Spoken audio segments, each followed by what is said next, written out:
Assalamualaikum warahmatullahi wabarakatuh. A'udzu billahi minasyaitonir rajim. Bismillahirrahmanirrahim. Assalatu wassalamu ala asrafil anbiya'i wal mursalin sayyidina wa maulana Muhammadin wa ala alihi wa sahbihi ajmain, amma ba'du. Yang terhormat kepada Bapak Dr. Andes Tohibin MPD selaku Kepala Sekolah SMK Negeri Jumo,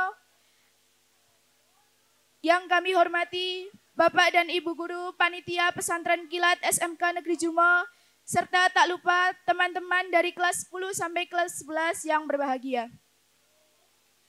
Pertama, marilah kita panjatkan puji syukur kehadirat Allah Subhanahu wa Ta'ala atas berkah dan rahmatnya yang diberikan kepada kita semua, sehingga kita bisa berkumpul dalam acara Lomba Pesantren Kilat di SMK Negeri Jumo yang kita cintai tanpa halangan suatu apapun. Untuk itu, marilah kita ikrarkan dengan biqauli tahmid. Alhamdulillahirabbil alamin. Salawat dan salam senantiasa kita junjungkan kepada baginda Nabi Agung Muhammad SAW. Karena beliaulah yang membawa kita menuju zaman yang serba modern seperti sekarang. Perkenankan kami untuk membacakan nomor undian perlombaan storytelling dan lagu religi.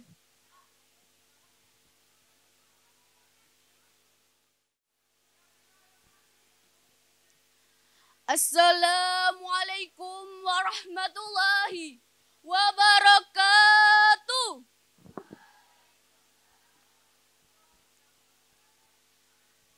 Dewan juri yang terhormat, serta teman-temanku yang berbahagia. Pada kesempatan kali ini, saya akan bercerita tentang Rasulullah Shallallahu Alaihi Wasallam dan pengemis yang buta. Teman-temanku yang berbahagia, pada zaman Rasulullah Shallallahu Alaihi Wasallam hiduplah seorang pengemis yang buta.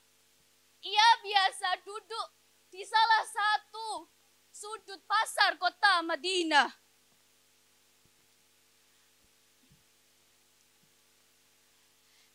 Setiap hari, apabila ada orang yang mendatanginya, ia selalu berkata,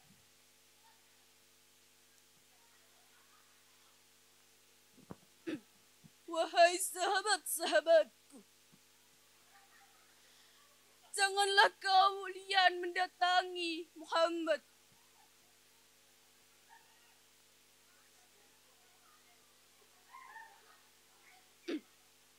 Ia itu pembohong dan suka menyebarkan fitnah. Dan apabila kalian mendatanginya, pasti akan dipengaruhinya."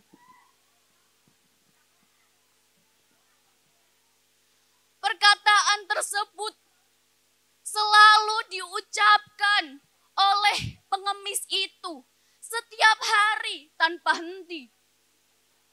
Rasulullah Shallallahu Alaihi Wasallam setiap pagi selalu mendatangi pengemis tersebut, memberikannya makanan tanpa berkata satu apapun. Nabi Muhammad memberikan makanan tersebut dan menyuapinya dengan penuh kasih sayang dan kesabaran. Nabi Muhammad menyuapinya dan melakukan tersebut hingga menjelang wafatnya. Setelah wafat beliau, tidak ada satu orang pun yang datang dan memberikan makanan kepada pengemis tersebut. Pada suatu hari, Abu Bakar radhiyallahu an mendatangi rumah Aisyah radhiyallahu an. Abu Bakar bertanya kepada Aisyah,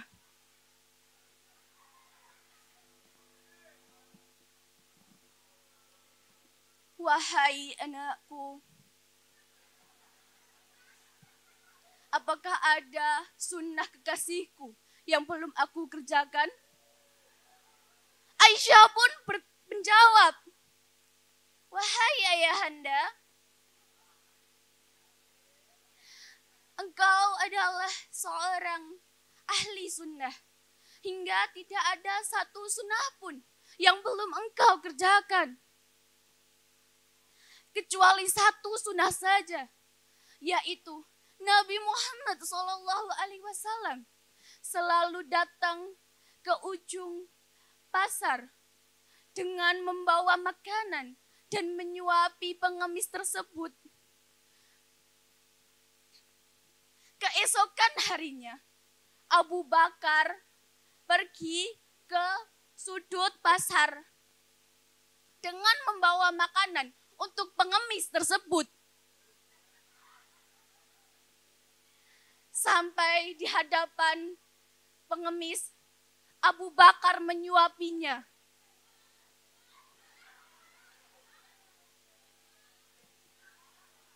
Tiba-tiba, pengemis tersebut berteriak, "Siapa engkau?"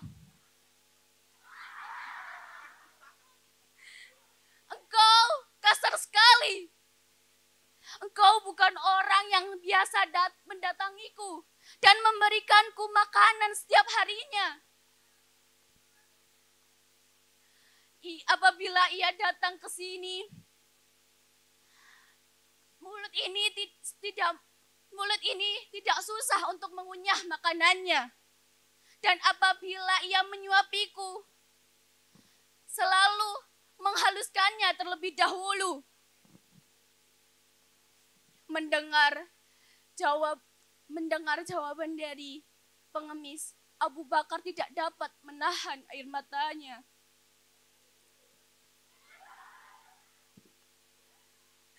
Kemudian ia berkata, "Aku memang bukan orang yang biasa datang ke sini. Aku adalah salah satu sahabat darinya. Orang yang biasa mendatangimu dan memberikanmu makanan setiap harinya. Ia telah wafat. Ia adalah Nabi Muhammad Sallallahu Alaihi Wasallam." Setelah mendengar cerita dari Abu Bakar radhiyallahu an, pengemis tersebut menangis. Linangan air mata tidak dapat dibendungnya lagi. Ia menangis, menyesal. Kemudian ia berkata, "Apa? Benarkah demikian? Selama ini aku selalu menghinanya, selalu menfitnahnya, bahkan melecehkan harga dirinya." Saat itu juga pengemis itu mengucapkan 2 kalimat syahadat di hadapan Abu Bakar radhiyallahu an. "Asyhadu an la ilaha illallah wa asyhadu anna Muhammadar Rasulullah." Teman-temanku yang berbahagia, marilah kita mencontoh suri tauladan dari Nabi Muhammad SAW, kasih sayangnya, kesabarannya kepada semua umat Islam. Demikian yang bisa saya sampaikan, semoga bermanfaat. Wassalamualaikum warahmatullahi wabarakatuh.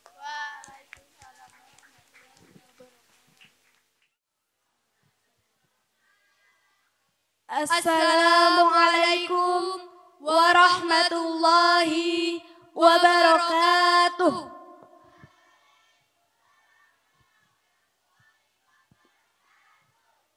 Kepada yang terhormat Bapak Dr. Randes Thohibin MPD selaku Kepala Sekolah SMK Negeri Jumo. Yang kami hormati Bapak Ibu Guru Dewan Juri serta teman-teman semua yang saya sayangi. Pada kesempatan kali ini kami ingin menyampaikan sebuah cerita yang berjudul Asal Mula Air Zam-Zam. Kisah ini menceritakan asal mula air Zam-Zam yang sumber airnya terletak di sebelah tenggara Ka'bah dengan kedalaman 42 meter. Di balik kisah ini terdapat perjuangan seorang ibu untuk mendapatkan rizki kepada anaknya yang sedang kehausan. Ketika Ismail masih kecil, Nabi Ibrahim diperintah oleh Allah Subhanahu wa Ta'ala untuk membawa anak dan istrinya pergi meninggalkan Palestina. Mereka pergi menunggangi unta dari Palestina menuju ke Mekah.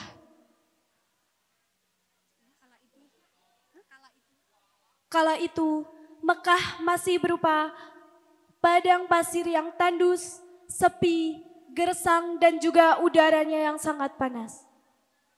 Setelah menurunkan barang bawaannya, Nabi Ibrahim bermaksud ingin meninggalkan istri dan anaknya. Melihat gelagat kepergian suaminya, Bunda Hajar langsung meletakkan Ismail kecil di atas alas yang telah disiapkan. Ia sedikit berlari mengejar Nabi Ibrahim. Ia berhasil memegang tangan suaminya. Ia berkata, "Suamiku, kamu ini ingin pergi kemana? Setega itukah kamu meninggalkan kami di padang yang tandus ini?"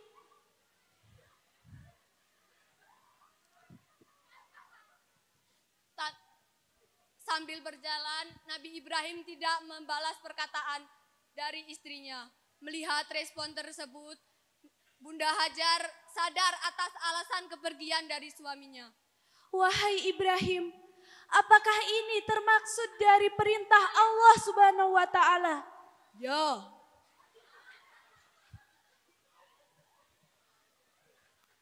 Setelah mendengarkan jawaban dari suaminya, Bunda Hajar tidak marah. Ia merasa lega dan ikhlas.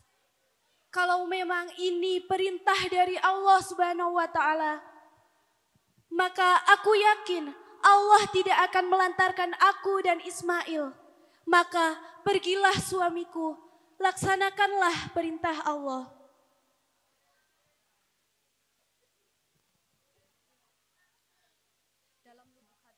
Dalam lubuk hati Nabi Ibrahim, sebenarnya berat untuk meninggalkan istri dan anak-anaknya. Namun, beliau harus melaksanakan perintah dari Allah Subhanahu wa Ta'ala.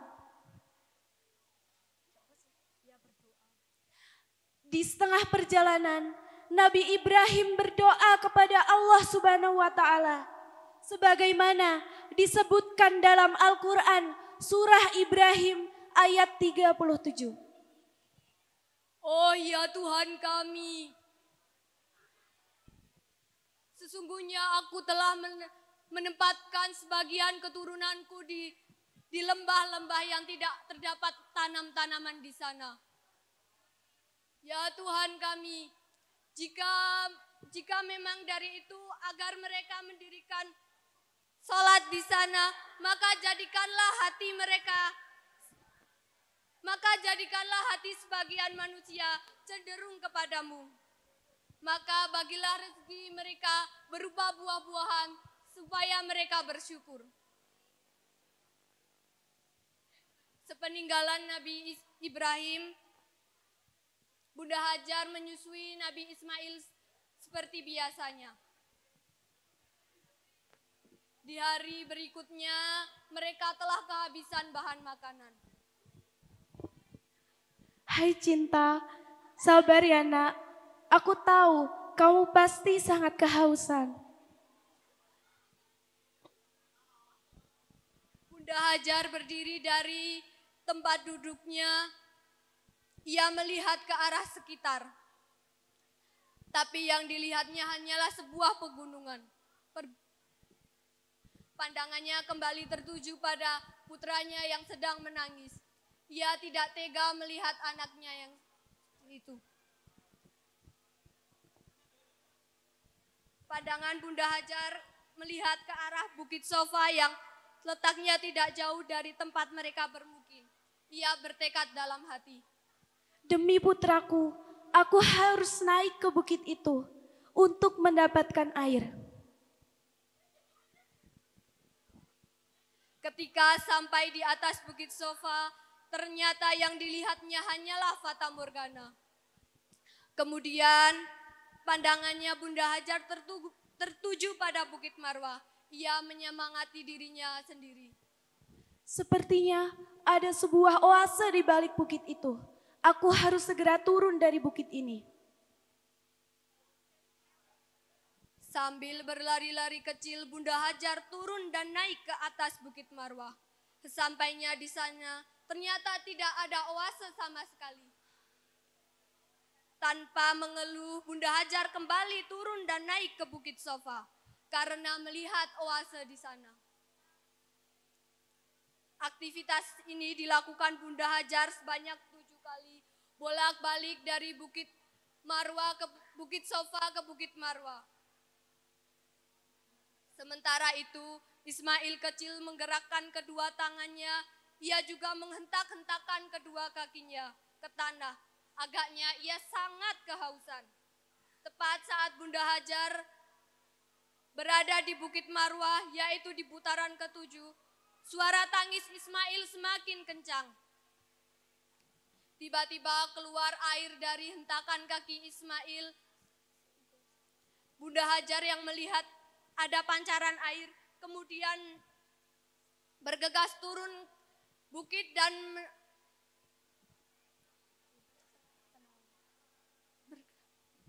menghampiri putranya.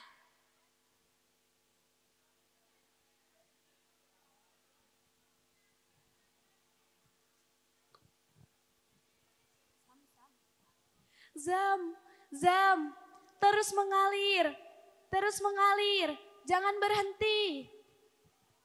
Kata Zam-Zam artinya banyak atau melimpah ruah.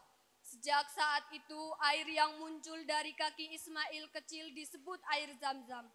Sumber air yang melimpah ini kemudian menjadi sumur Zam-Zam yang tidak pernah kering sampai sekarang. Setelah peristiwa itu, orang dari kabilah Jurhum melihat sekelompok burung sedang berputar di atas lembah Megah. Mereka berpikir bahwa itu pertanda ada air di sana. Ternyata memang benar. Mereka lalu turun ke lembah Megah dan meminta izin kepada Bunda Hajar untuk menikmati air Zam-Zam. Kalian boleh mengambil air ini sebanyak yang kalian butuhkan. Namun, kalian tidak bisa memiliki air ini. Karena air ini hanyalah milik Allah Subhanahu wa Ta'ala. Perjuangan Bunda Hajar bolak-balik dari Bukit Sofa ke Marwah diabadikan sebagai rukun haji yang biasa disebut dengan istilah sa'i.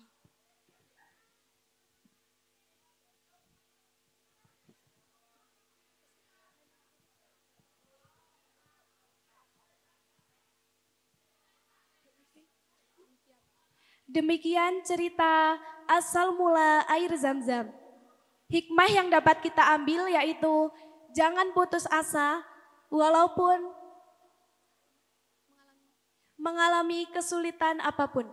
Karena Allah akan menolong orang yang berniat baik seperti halnya yang telah dicontohkan oleh Ibu Hajar. Terima kasih. Sekian dari kami. Kurang lebihnya mohon maaf. Wassalamualaikum warahmatullahi wabarakatuh.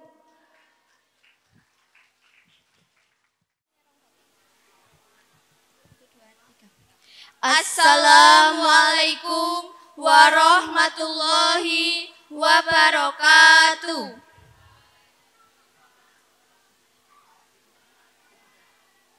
Yang terhormat Bapak Dr. Andes Dohibin MPD selaku Kepala Sekolah SMK Negeri Jumo. Yang kami hormati Dewan Juri, tak lupa teman-teman sekalian yang kami cintai dan kami banggakan. Di kesempatan ini kami akan mengisahkan cerita Nuaiman, sahabat Rasulullah Shallallahu Alaihi Wasallam yang menjual temannya sendiri demi mendapatkan makanan. Nu'aiman bin Arafah adalah sahabat Nabi yang sering membuat masalah bagi orang-orang di sekitarnya. Meskipun ia dianggap sebagai sahabat yang sedikit aneh dan nakal, namun kecintaannya kepada Nabi sangat besar. Suatu ketika, teman Abu Bakar ingin mengajak Nuaiman berdagang ke negeri Syam. Para sahabat Abu Bakar meminta izin kepada Rasulullah SAW untuk mengizinkan Nuaiman menemaninya dalam perjalanan. Akhirnya, Rasulullah mengizinkan Abu Bakar pergi ke negeri Syam bersama dua sahabat lainnya yaitu Nuaiman dan Suaibid bin Harmalah. Tiba di negeri Syam, Sayyidina Abu Bakar menugaskan mereka masing-masing pekerjaan. Namun, hanya Nuaiman yang tidak mendapatkan pekerjaan. Wahai Abu Bakar, apa tugasku? Tidak ada Nuaiman. Terserah mau kamu apa, yang penting kamu ikut saya. Wahai Suaibid, kamu saya beri tugas untuk menjaga makanan. Baiklah Abu Bakar, Suaibid dikenal sebagai orang yang sangat taat dan amanah. Oleh sebab itu, Sayyidina Abu Bakar mempercayakan semua makanan itu kepada Suaibid. Berbeda dengan Nuaiman yang terkadang tidak selalu beres dan dalam menjalankan amanah. Setelah membagi tugas pada teman-temannya, Abu Bakar pergi untuk mengurus urusan bisnis. Suaibid selalu menjaga makanannya yang dengan baik. Menjelang siang, Nuaiman merasa sangat lapar dan dia ingin memakan sesuatu, namun dia saat itu tidak memiliki uang. Akhirnya, dia ingat bahwa Suaibid punya banyak makanan. Dia pun bergegas menemui Suaibid untuk meminta makanan. Wahai Suaibid, aku sudah lapar, tolong beri aku roti. Bentar Nuaiman, tunggu sahabat Abu Bakar terlebih dahulu. Karena diberi amanah menjaga makanan itu, Suaibid menyuruh Nuaiman untuk menunggu sahabat Abu Bakar dahulu. Suaibid berkata lagi, saya tidak bisa memberikan makanan ini kepada siapapun, kecuali dengan izin Sayyidina Abu Bakar. Suaibid itu pelit sekali. Nuaiman menjadi sedikit emosional ketika tidak diberi makanan. Nuaiman pun mulai mencari ide untuk mendapatkan makanan dan memberi pelajaran kepada Suaibid. Nuaiman yang merasa kesal pun memutuskan untuk pergi ke pasar, kemudian mencari tempat di mana budak dijual. Dia melihat harga budak di sana cukup tinggi. Nuaiman kemudian mencoba untuk mempromosikan dan mengatakan kepada orang-orang di sana, hai, saya punya budak, saya ingin menjualnya dengan harga yang murah saja, hanya 20 dirham. Banyak orang yang memikirkannya dan berkata, benarkah ada budak yang begitu murah? Murah-murah saja, namun ada kekurangannya. Jadi kalau dia ditangkap, dia pasti akan mengatakan, aku orang bebas, aku bukan budak. Jadi jangan khawatir kalau dia berkata seperti itu, jawab Nuaiman. Oke, deal. Kemudian seorang pembeli yang setuju dan bersedia membeli budak yang ditawarkan Nuaiman seharga 20 dirham. Setelah transaksi, Nuaiman memberitahu keberadaan budaknya untuk ditangkap. Hei, lihat itu, itulah budaknya. Pembeli bergegas ke Suaibid untuk segera membawanya. Ketika Suaibid hendak dibawa pergi, dia berseru, halo, saya bukan budak, saya orang bebas, bukan budak. Diam, aku sudah tahu sifat dan kekuranganmu. Suaibid terus menghindar, tetapi pembeli itu mengabaikan dan tetap menangkap dan membawanya. Nuaiman akhirnya mendapatkan banyak uang yang dia bisa gunakan untuk membeli bahan makanan dan membeli apapun yang dia inginkan. Akhirnya, aku punya banyak uang.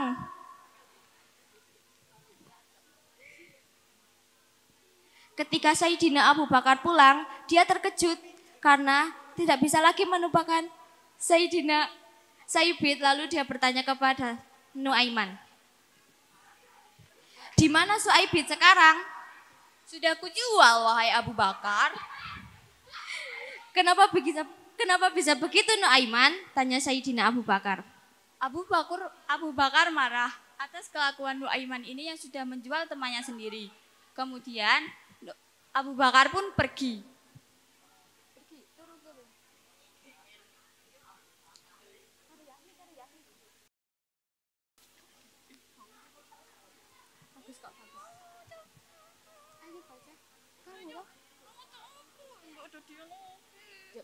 Ayo cepat, lambat sekali sih. Kan kamu sudah jadi budakku. Ayo, cepat. Bagaimana sih kamu ini? Lama sekali. Kemudian Abu Bakar pergi ke pasar untuk membeli Suhaibit kembali yang telah dijual Nuaiman sebagai budak. Wahai penjual, budak ini saya beli kembali. Oke, deal.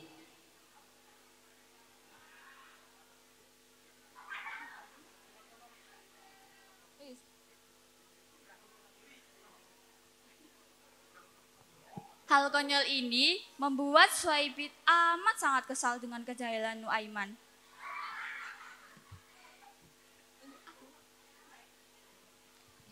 Ketika Rasulullah mendengar perilaku konyol Nuaiman, Akhirnya, setelah semua orang kembali ke kota Mekah, kisah lucu dan konyol ini diceritakan kepada Nabi Muhammad SAW.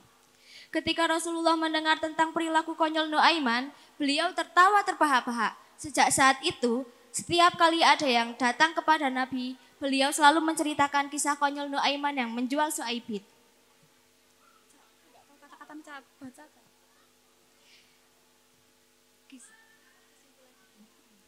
Jadi bisa kita ambil kesimpulan dari kisah tersebut bahwa bisa kita dapat simpulkan dari kisah Nuaiman bahwa kita harus bisa menjadi orang yang amanah serta dapat dipercaya dan memiliki rasa sabar seperti Rasulullah SAW serta para sahabat-sahabatnya.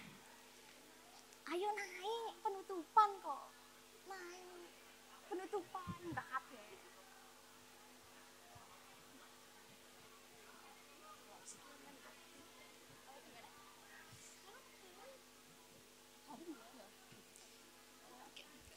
Sekian cerita kami sampaikan. Bila ada salah tutur kata, kami mohon maaf.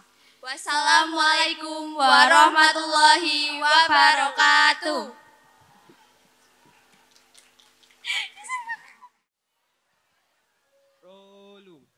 Assalamualaikum warahmatullahi wabarakatuh.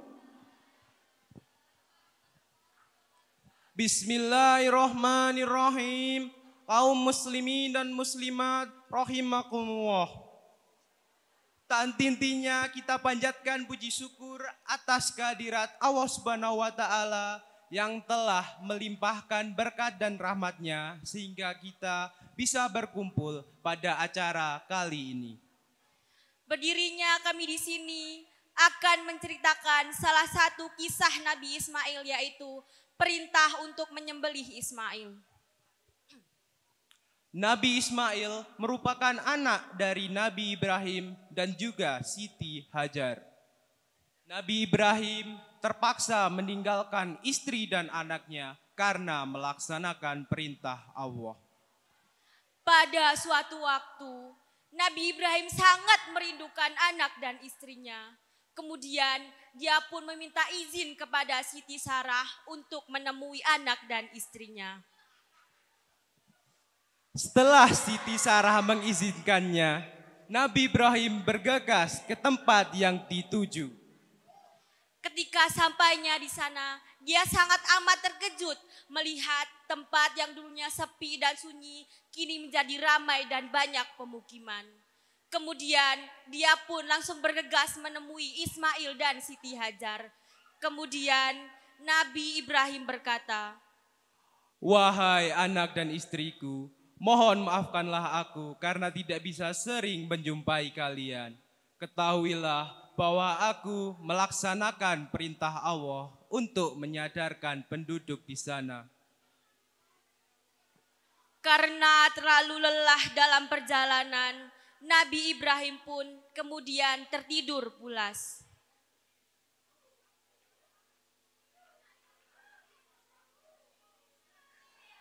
Di dalam tidurnya, Nabi Ibrahim diberi perintah oleh Allah Subhanahu wa taala.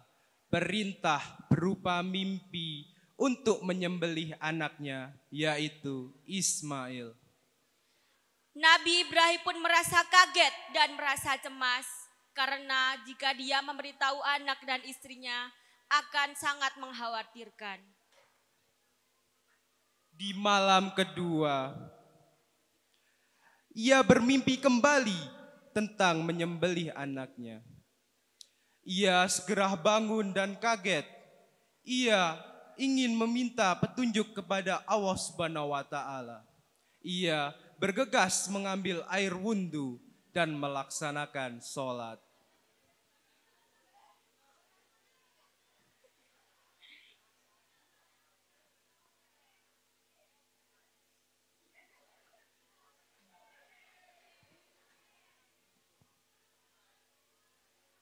Di malam ketiga, ia tetap diberi mimpi untuk menyembelih anaknya.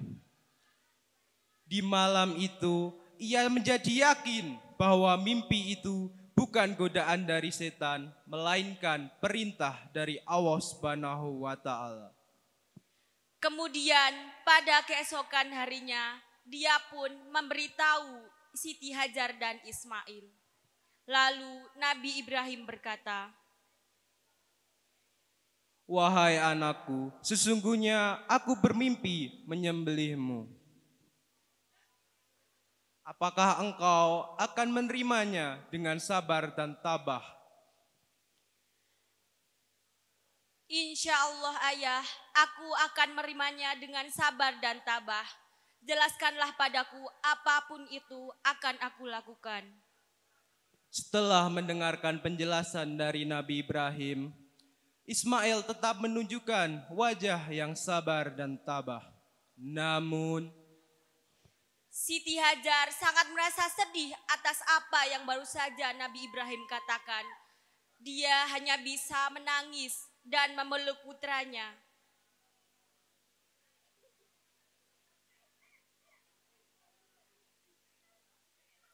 di keesokan harinya, Siti Hajar hanya bisa melepaskan putra satu-satunya untuk melaksanakan perintah Allah. Mereka bergegas menuju ke puncak Gunung Afrat. Ketika dalam perjalanan menuju ke Gunung Afat, Nabi Ibrahim dan Ismail pun banyak mendapat godaan dari setan agar tidak jadi menyembelih Ismail. Namun dengan penuh keyakinan, ia akan tetap melaksanakan perintah tersebut. Segera ia membaringkan putranya Ismail untuk disembelih. Ismail meminta untuk dirinya diikat agar tidak meronta-ronta. Segera Nabi Ibrahim pun mengambil pisau untuk menyembelih Ismail.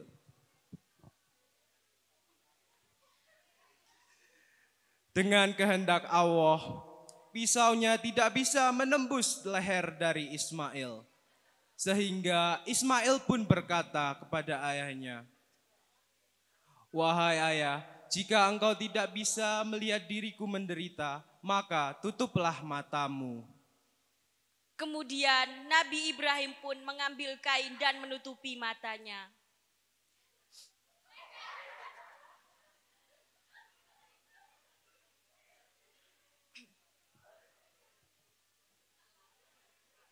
Setelah menutupi matanya, ia segera menyembelih anaknya, yaitu Ismail. Dan kemudian Allah Subhanahu wa taala memerintahkan malaikat Jibril untuk menunda penyembelihan itu agar tidak terjadi dan menggantikannya dengan domba.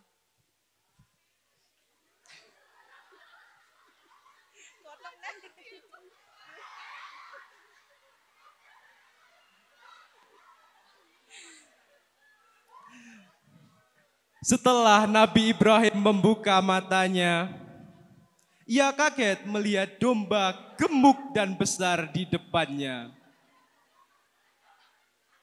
Ia segera memeluk anaknya yang berada di sampingnya karena senang tidak terjadi penyembelihan tersebut. Kemudian Allah pun berfirman, dan jadikanlah hari ini hari raya untuk kalian, dan sedekahkanlah daging domba tersebut kepada fakir dan miskin. Pesan yang kita bisa dapat dari cerita ini adalah sabar dan tabah dalam melaksanakan perintah Allah, dan juga yakin bahwa Allah akan memberi kita petunjuk.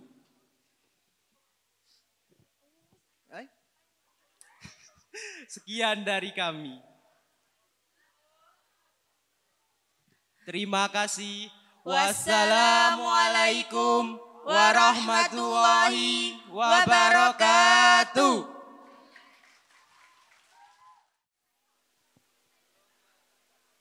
Assalamualaikum warahmatullahi wabarakatuh.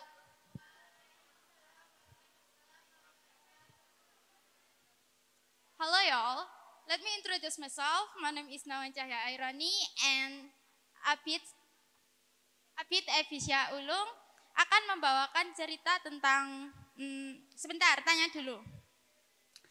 Apakah teman-teman tahu siapa nabi yang bisa membelah lautan? Ada yang tahu? Nah, benar, Nabi Musa. Jadi pada kesempatan kali ini saya dan teman saya Abid Efisya Ulung akan membawakan tentang kisah Nabi Musa alaihi salam. Pada zaman dahulu, Mesir diperintah oleh seorang raja yang bernama Fir'aun. Fir'aun sendiri ialah seorang raja yang sangat zalim dan kejam.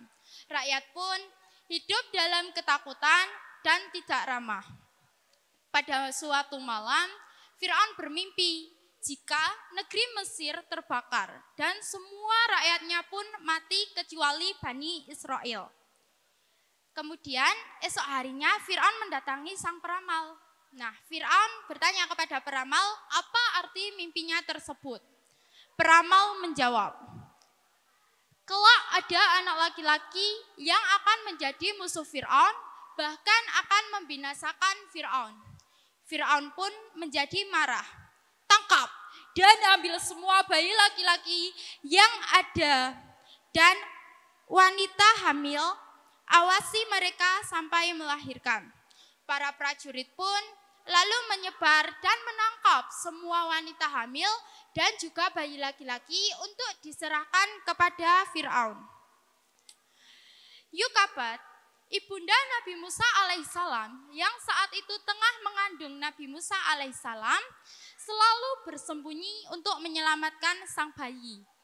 Nah, atas kehendak Allah, selang beberapa lama, akhirnya Yukabat melahirkan sang Nabi Musa dengan selamat tanpa halangan suatu apapun dan tanpa diketahui oleh siapapun.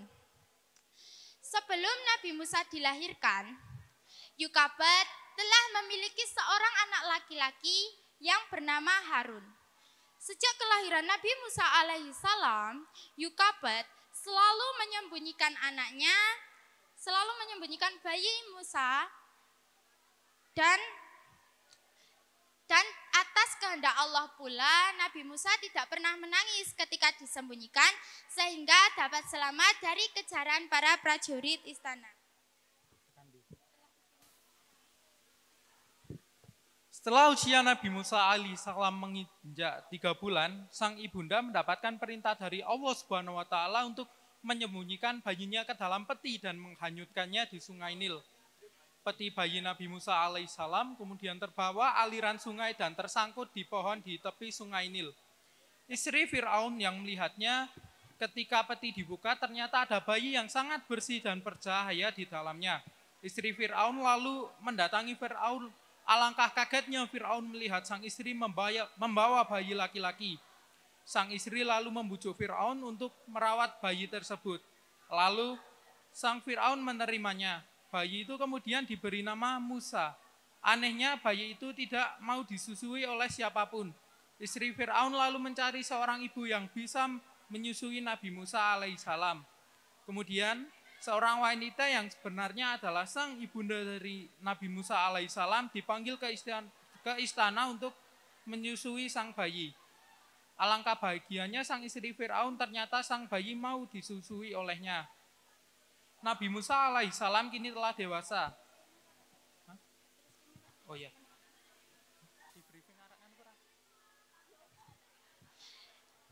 Singkat cerita, Nabi Musa alaihissalam kini telah dewasa. Ia sangat sedih karena setiap hari Nabi Musa melihat tindakan penindasan dan kesewenang-wenangan yang dilakukan oleh Raja Fir'aun terhadap rakyatnya. Nabi Musa pun menentang perbuatan Fir'aun tersebut sehingga membuat Fir'aun marah.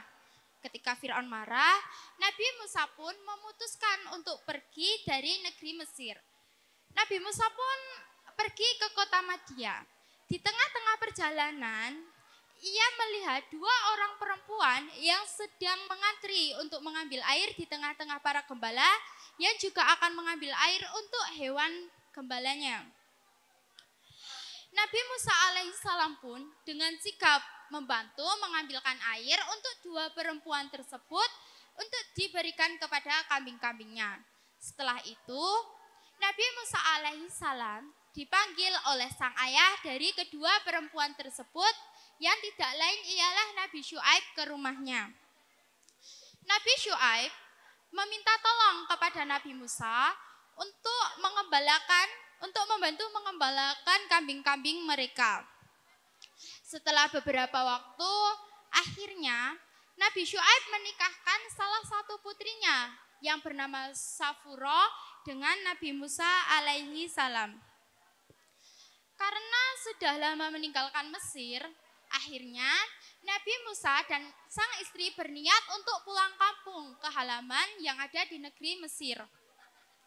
Di tengah perjalanan di sebuah bukit, tiba-tiba Nabi Musa alaihissalam mendapat wahyu dari Allah dan melaksanakan sholat. Tidak hanya menerima wahyu dari Allah, tetapi Nabi Musa juga mendapatkan sebuah mukjizat berupa tongkat yang bisa berubah menjadi ular yang besar. Setelah itu, Allah Subhanahu wa Ta'ala memerintahkan Nabi Musa untuk berdakwah kepada Fir'aun.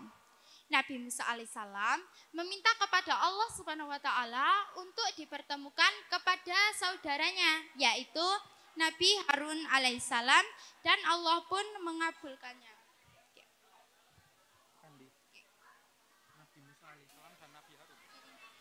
Nabi Musa alaihissalam dan Nabi Harun akhirnya dipertemukan, dan kini mereka sudah sampai di istana Fir'aun. Wahai Fir'aun, menyembahlah kepada Allah karena Dia adalah Tuhan pencipta alam semesta dan kau sendiri adalah ciptaan Allah, ujar Nabi Harun dengan tutur halus dan mantap. Siapa itu Allah? Jika Allah itu hebat, maka tunjukkanlah, kata Fir'aun. Nabi Musa alaihissalam melangkah maju dan memperlihatkan mukjizat tongkatnya yang dapat berubah menjadi ular besar. Para ahli sihir Fir'aun maju dan merubah tongkat-tongkatnya menjadi ular yang menyeramkan. Atas kuasa Allah Subhanahu wa Ta'ala, ular dari tongkat Nabi Musa alaihissalam memakan ular-ular kecil milik ahli sihir Fir'aun. Semua ahli sihir Fir'aun terkejut dengan mukjizat Nabi Musa alaihissalam. Mereka mengakui kekalahan dan mengakui kebenaran yang dibawa Nabi Musa alaihissalam dan juga Nabi Harun alaihissalam. Fir'aun pun marah dan memerintahkan prajurit untuk menangkap semua ahli sihir itu.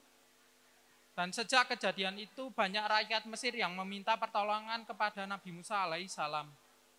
Nabi Musa alaihissalam kemudian mengajak mereka untuk meninggalkan Mesir. Prajurit Mesir pun mengejar mereka. Sahabat Nabi Musa pun bingung. Mereka akan pergi kemana? Di belakang ada prajurit mengejar dan di depannya hanya ada lautan. Nabi Musa menenangkan bahwa Nabi Allah SWT akan menolong kita semua. Lalu turunlah wahyu dari Allah SWT yang memerintahkan Nabi Musa alaihissalam memukulkan tongkatnya ke permukaan laut. Atas izin dari Allah SWT, tiba-tiba laut terbelah dan rombongan bisa melewatinya sampai ke tepian. Setelah Nabi Musa dan rombongannya sampai ke tepian, terlihat Fir'aun dan prajuritnya menyusuri jalan di dasar laut. Allah Subhanahu wa Ta'ala Maha berkehendak ketika lautan kembali seketika dan apa yang terjadi? Fir'aun dan prajuritnya tenggelam di dalam lautan. Pesan dari kisah Nabi Musa alaihissalam ialah selalu sabar dan selalu berserah diri kepada Allah. Nabi Musa pun tidak pernah sombong dan seorang pekerja keras. Sekian cerita dari Nabi Musa alaihissalam. Semoga bisa memberikan manfaat untuk kita semua. Wabillahi taufik wal hidayah. Wassalamualaikum warahmatullahi wabarakatuh.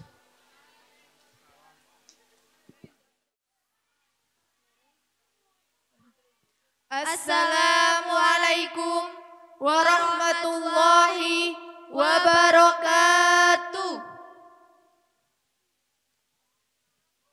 Selamat siang semuanya, salam sejahtera bagi kita semua. A'udzubillahi minasyaitonirrajim. Bismillahirrahmanirrahim.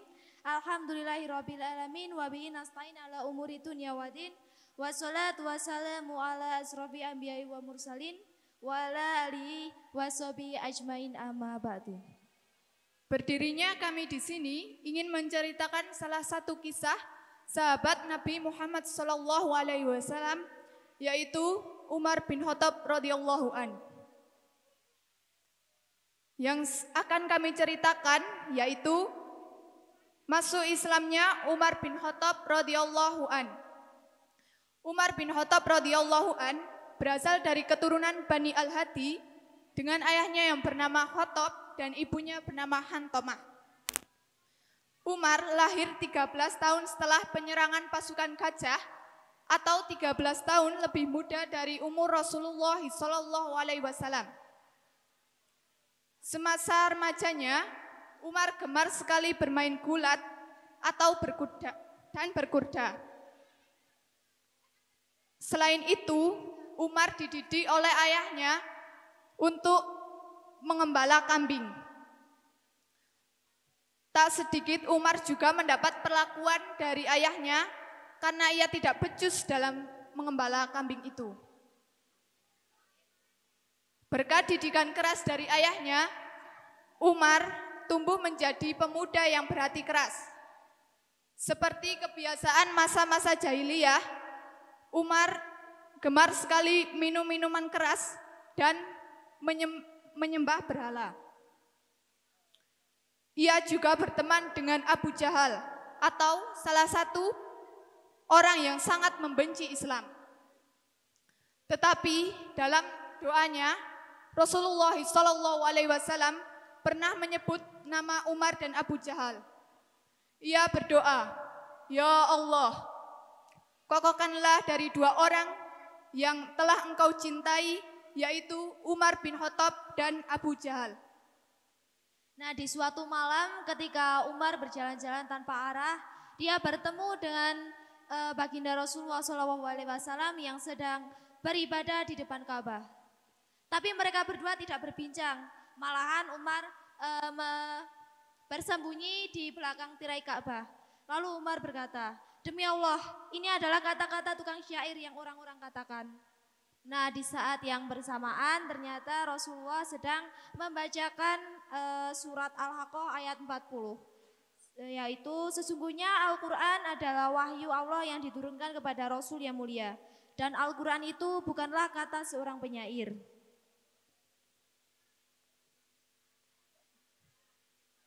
Nah, Umar itu waktu itu sangat kaget karena seperti kata-kata Rasulullah tadi seperti merespon apa yang sedang dipikirkan Umar. Lalu ia pergi. Dia pergi dengan membawa amarah di hatinya dan juga membawa pedang di tangannya. Dia bernekat untuk membunuh Rasulullah SAW. Dan di dalam perjalanannya Umar bertemu dengan Naimin bin Abdullah. Naimin berkata, "Wahai Umar, kau ingin kemana?" Lalu Umar menjawab, "Aku ingin membunuh Muhammad." Lalu Naimin menjawabnya, "Jika Muhammad meninggal, bagaimana dengan nasibmu?" "Aku tidak yakin jika Bani Hashim dan Bani Zukroh akan diam saja." Lalu Umar pun menjawab perkataan Naimin tadi. Apakah kau sedang mengancamku atau kau sudah menjadikan bagian dari Asobiah? Nah, Asobiah ini adalah orang-orang yang disebutkan bagi orang-orang yang keluar dari agamanya sebelumnya untuk masuk ke agama baru seperti Islam. Lalu Naimin pun memberitahu Umar bahwa adik perempuan Umar yaitu Fatimah dan suaminya itu sudah menjadi bagian dari orang-orang Asobiah. Lalu Umar pun berpaling kembali. Dia pergi ke rumah adik perempuannya dan mengintip jendela rumah perempuannya itu dan mencari sumber suara. Ternyata di sana ada Qobah sedang membacakan ayat dari surat Toha. Qobah lalu mengetahui kedatangan Umar dan menyuruh Fatimah dan suaminya untuk menyembunyikan Sohifah dan menyuruh mereka diam. Lalu Umar langsung begitu masuk ke rumah Fatimah tadi tanpa berkata salam ataupun mengucapkan Assalamualaikum. Lalu Umar berkata, Fatimah, kau sedang apa? Maksudku, apa yang sedang kalian lakukan? Apa yang sedang kalian baca? Fatimah pun menjawab, tidak ada. Kami hanya berbincang seperti biasa, Umar. Namun Umar tidak percaya dan berkata, aku sudah tahu jika kau sudah masuk Islam. Dan Fatimah dan suaminya pun terkejut dengan perkataan Umar yang benar. Suami Fatimah pun memberanikan diri untuk ke depan Umar dan berkata, wahai Umar, bagaimana jika kebenaran berada di agamamu? Lalu Umar pun menamparnya dan ketika Fatimah ingin menolong suaminya, Fatimah pun ditampar oleh Umar. Setelah itu Umar pun termenung dan menyesal karena telah menampar Fatimah.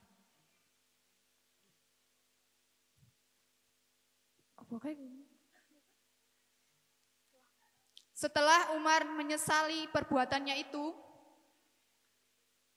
Umar berkata kepada Fatimah, maukah engkau bacakan surah yang tadi engkau baca dan bacakanlah untukku.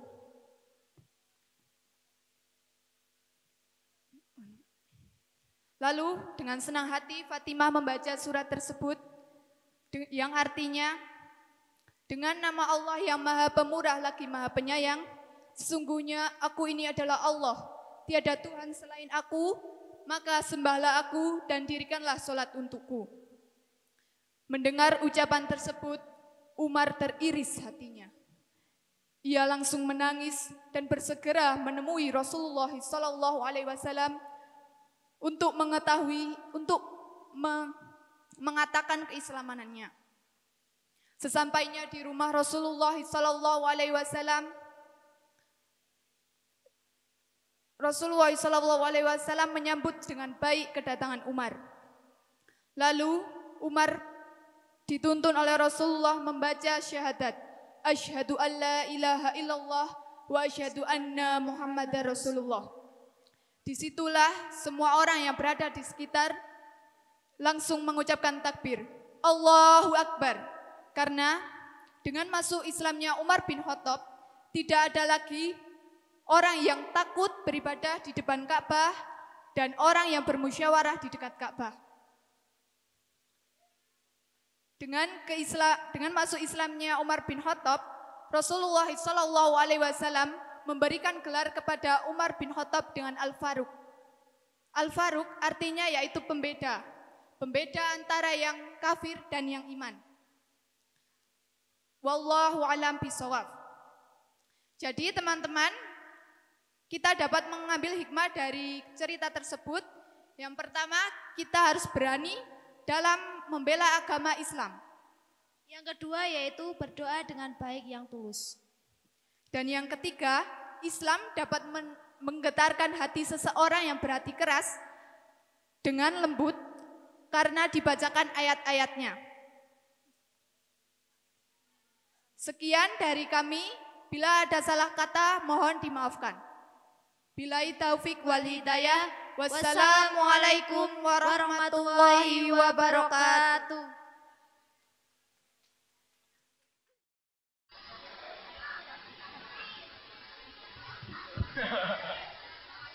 Assalamualaikum warahmatullahi wabarakatuh. Yang terhormat Dewan Juri, panitia serta teman-teman yang dicintai Allah, pada pagi yang cerah ini saya akan menceritakan tentang pengalaman dengan beribadah istighfar. Kisah ini tertuang pada kisah Imam Ahmad bin Hambal dan penjual roti. Imam Ahmad bin Hambal adalah pendiri madhab Hambali atau murid dari Imam Syafi'i. Pada akhir hayatnya beliau bercerita, satu waktu hati saya mengajak saya ingin sekali pergi ke Basrah. Padahal Imam Ahmad tidak memiliki janji dengan siapapun atau hajat apapun. Dan berangkatlah Imam Ahmad ke Basrah.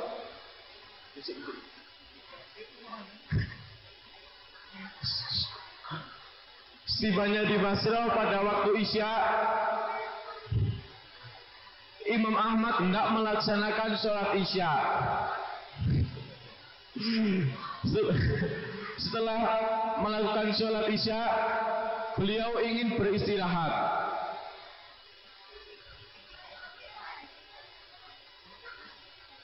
Namun tiba-tiba marbot masjid datang dan berkata, "Hai Syekh, mau apa di sini?"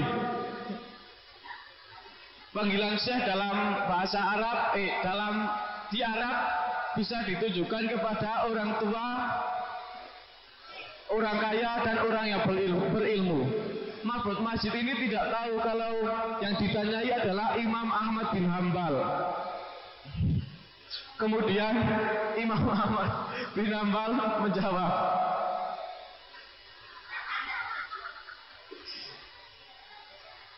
Saya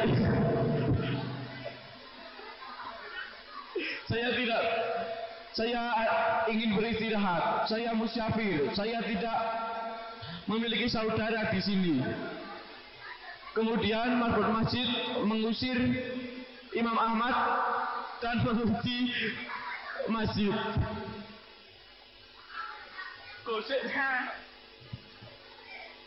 Kemudian Imam Ahmad beristirahat di teras, namun marbot masjid masih menghampirinya. Dan marbot masjid berkata, di dalam masjid tidak boleh, di teras masjid juga tidak boleh. Imam Ahmad berkata, beliau didorong sama marbot masjid sampai jalanan.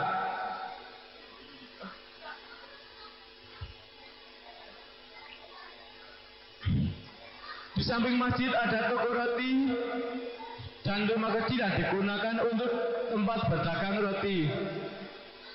Kemudian penjual roti memanggil Syekh Ahmad. "Mari Syekh, sini, Anda boleh tinggal di sini walau rumah saya kecil."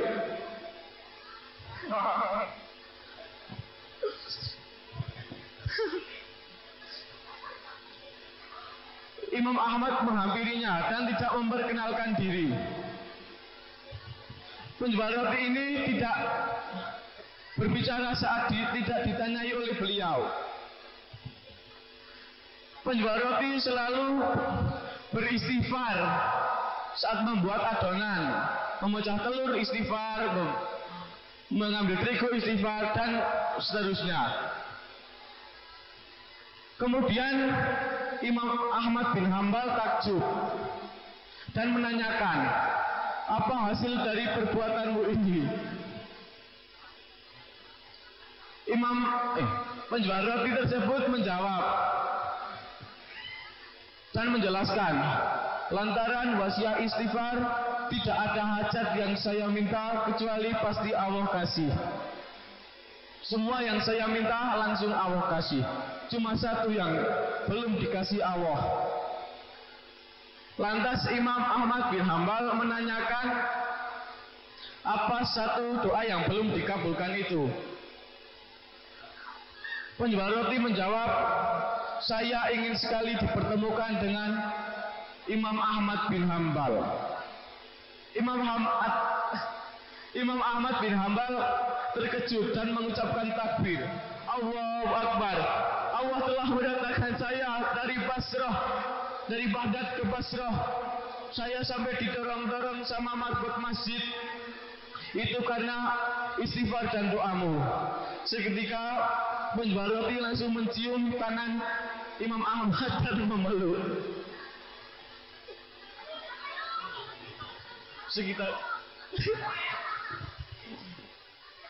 Semoga kisah ini bisa memberikan kita hidayah agar senantiasa beristighfar.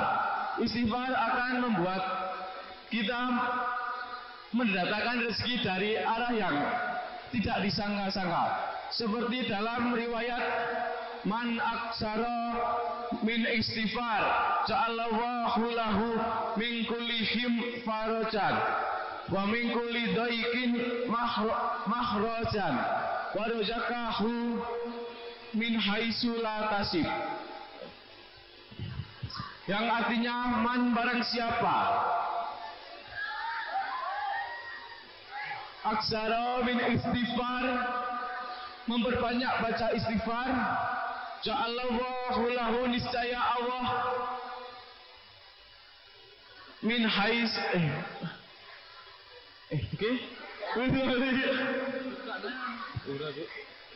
lali Pak Yogi.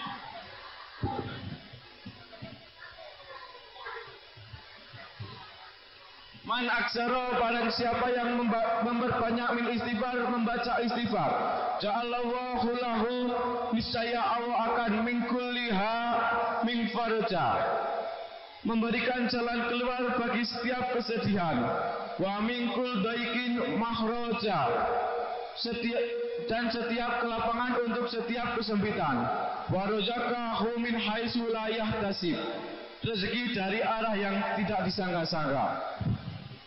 Demikian ini yang bisa saya sampaikan. Wallahu a'lam bisawab. Wabillahi taufiq wal hidayah. Wassalamualaikum warahmatullahi wabarakatuh.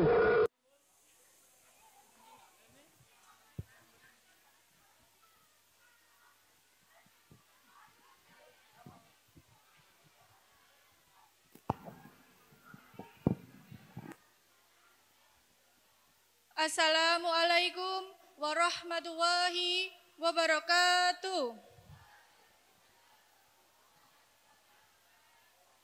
Yang terhormat Bapak Kepala Sekolah Dr. Andes Toibin MPD, yang saya hormati Bapak Ibu Guru Dewan Juri, dan tak lupa teman-teman yang berbahagia. Perkenalkan, kami dari kelas 10 TKR 1 ingin menceritakan sedikit kisah singkat tentang Nabi Yusuf alaihissalam. Nabi Yusuf adalah putra dari Nabi Yakub, memiliki saudara berjumlah 11. Nabi Yusuf dianugerahi ketampanan oleh Allah Subhanahu wa Ta'ala, sehingga saudara-saudaranya merasa iri. Apalagi Yusuf adalah putra kesayangan ayahnya. Kasih sayang Yakub bertumpah ruah untuk Nabi Yusuf.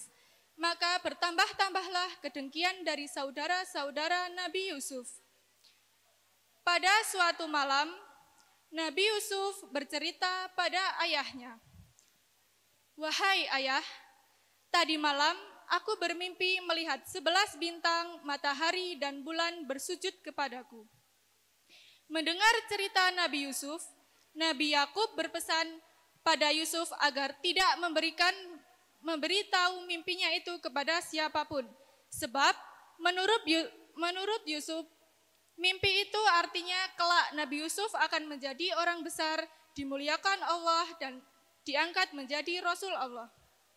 Namun tanpa sepengetahuan mereka berdua, ternyata ada salah satu saudara Yusuf yang mendengarkan perbincangan mereka berdua. Saudara-saudara Nabi Yusuf kemudian berembuk. Mereka berencana untuk menyingkirkan Nabi Yusuf selama-lamanya. Saudara-saudara Yusuf kemudian membujuk Nabi Yakub agar diperbolehkan untuk mengajak Yusuf berjalan-jalan. Padahal sebenarnya ini hanyalah dalih mereka agar bisa melenyapkan Yusuf. Awalnya, Nabi Yakub tak mengizinkan. Ia khawatir akan keselamatan Yusuf. Ia takut saudara-saudara Yusuf tidak bisa menjaga Nabi Yusuf.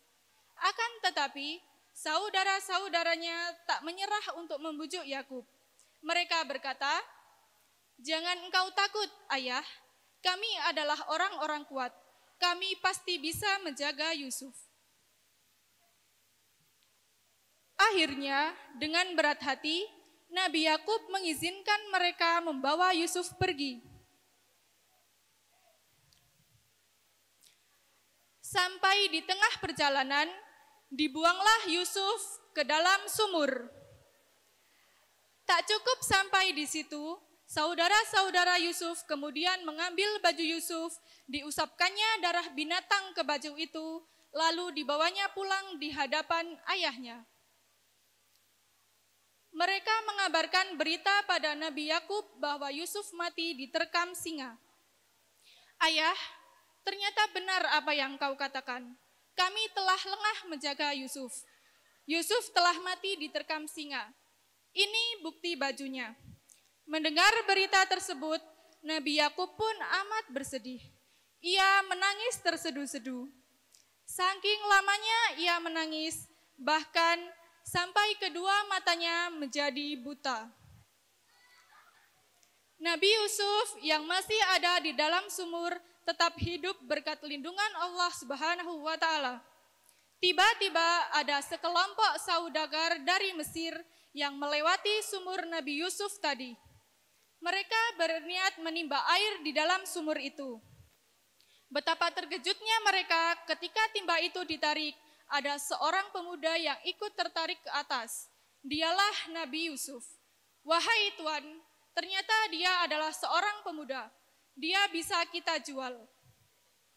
Yusuf pun lalu dijual dengan harga 2 dirham. Lalu sampailah Yusuf ke tangan Raja Al-Aziz, raja kaya raya yang akhirnya memungut Yusuf. Dibawanya Yusuf pulang ke rumah Raja Al-Aziz, lalu ditunjukkan pada istrinya, Zulaiha. Raja Al-Aziz berkata pada istrinya, "Rawatlah anak ini, biarkan dia tinggal di sini, barangkali dengan dia hidup di sini, ia bisa bermanfaat." Bertahun-tahun tinggal di rumah Raja Al-Aziz yang adalah seorang penguasa Mesir, semakin ia tumbuh besar, semakin tampaklah ketampanan Nabi Yusuf. Ketika ia menginjak usia 18 tahun, Zulaiha mulai jatuh cinta pada Nabi Yusuf. Zulaiha lalu senang menggoda-goda Nabi Yusuf. Meski sebenarnya Yusuf juga tertarik pada Zulaiha, tapi Nabi Yusuf tidak sedikit pun meladeni godaan Zulaiha. Allah Subhanahu wa Ta'ala menolong Nabi Yusuf agar ia mampu menahan nafsunya. Melihat Yusuf yang tak bergeming, Zulaiha pun marah. Zulaiha memfitnah Nabi Yusuf, bahkan sampai dimasukkan ke dalam penjara. Ia dipenjara sampai berusia 27 tahun. Suatu ketika, raja bermimpi melihat 7 ekor sapi kurus memakan 7 ekor sapi gemuk serta 7 tangkai yang hijau dan 7 tangkai yang kering. Raja gelisah apa arti mimpinya itu. Para ahli tafsir mimpi pun tak mampu mengartikan mimpi sang raja. Kemudian ada seorang budak yang mengatakan pada raja, agar raja datang pada Nabi Yusuf, sebab Yusuf adalah orang yang pandai menafsirkan mimpi. Maka raja pun datang menemui Yusuf dan menceritakan mimpinya. Mendengar cerita tersebut, Nabi Yusuf alaihissalam pun berkata, akan tiba zaman 7 tahun masa subur penuh makanan, tapi setelah itu akan datang 7 tahun masa sulit atau masa paceklik. Jadi simpanlah hasil panen untuk persediaan sebelum masa paceklik itu tiba. Atas kemampuannya menafsirkan mimpi sang raja dan memprediksi kondisi kerajaan, Yusuf lalu diangkat menjadi bendahara kerajaan Mesir. Bersamaan dengan itu, lalu terbongkarlah tipu daya Zulaiha yang dulu pernah memfitnah Nabi Yusuf alaihissalam. Akhirnya, orang-orang pun mengetahui bahwa sebenarnya Zulaihalah yang menggoda Nabi Yusuf terlebih dahulu. Suatu hari di musim kemarau, keluarga Nabi Yakub dan saudara-saudara Yusuf kehabisan persediaan makanan. Mereka pun pergi ke Mesir untuk meminta bahan makanan dan ditukar dengan emas. Nabi Yusuf terkejut melihat kedatangan saudara-saudaranya itu. Akan tetapi, saudara Yusuf tidak mengenali Nabi Yusuf. Nabi Yusuf pun berpesan pada mereka, jika suatu hari persediaan makananmu habis lagi, datanglah kemari tapi bawalah Benyamin. Benyamin adalah adik bungsu Nabi Yusuf yang baik. Saudara-saudara Nabi Yusuf terkejut. Bagaimana Yusuf bisa tahu tentang Benyamin? Tetapi mereka menurut saja. Ketika persediaan makanan keluarga Nabi Yakub habis lagi, mereka tak punya pilihan. Agar mendapat makanan dari kerajaan Mesir, mereka harus datang membawa Benyamin. Meski dengan berat hati, mau tak mau Nabi Yakub mengizinkan Benyamin dibawa ke ibu kota Mesir. Sesampainya di Mesir, bertemulah mereka dengan Yusuf kembali. Nabi Yusuf sangat gembira bisa melihat adiknya lagi. Untuk menahan Benyamin agar tak ikut pulang, Yusuf lalu memasukkan piala emas ke dalam karung makanan milik Benyamin.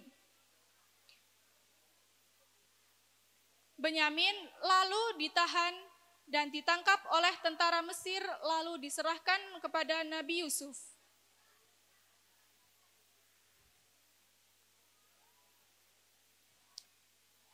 Benyamin sangat ketakutan, tapi Nabi Yusuf memeluknya sambil berkata, "Jangan takut, aku Yusuf."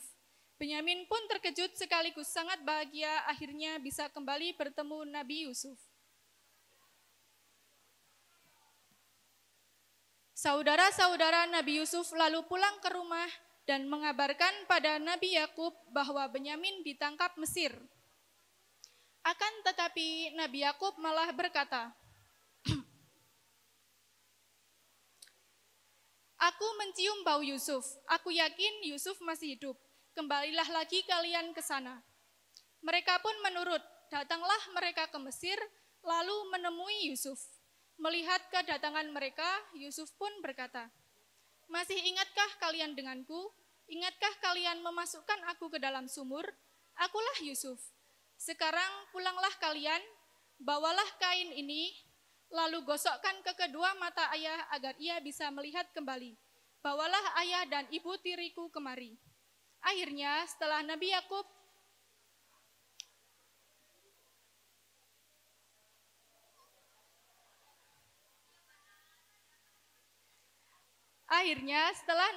bisa melihat lagi, ia pergi ke Mesir bersama istri dan anak-anaknya untuk menemui Yusuf.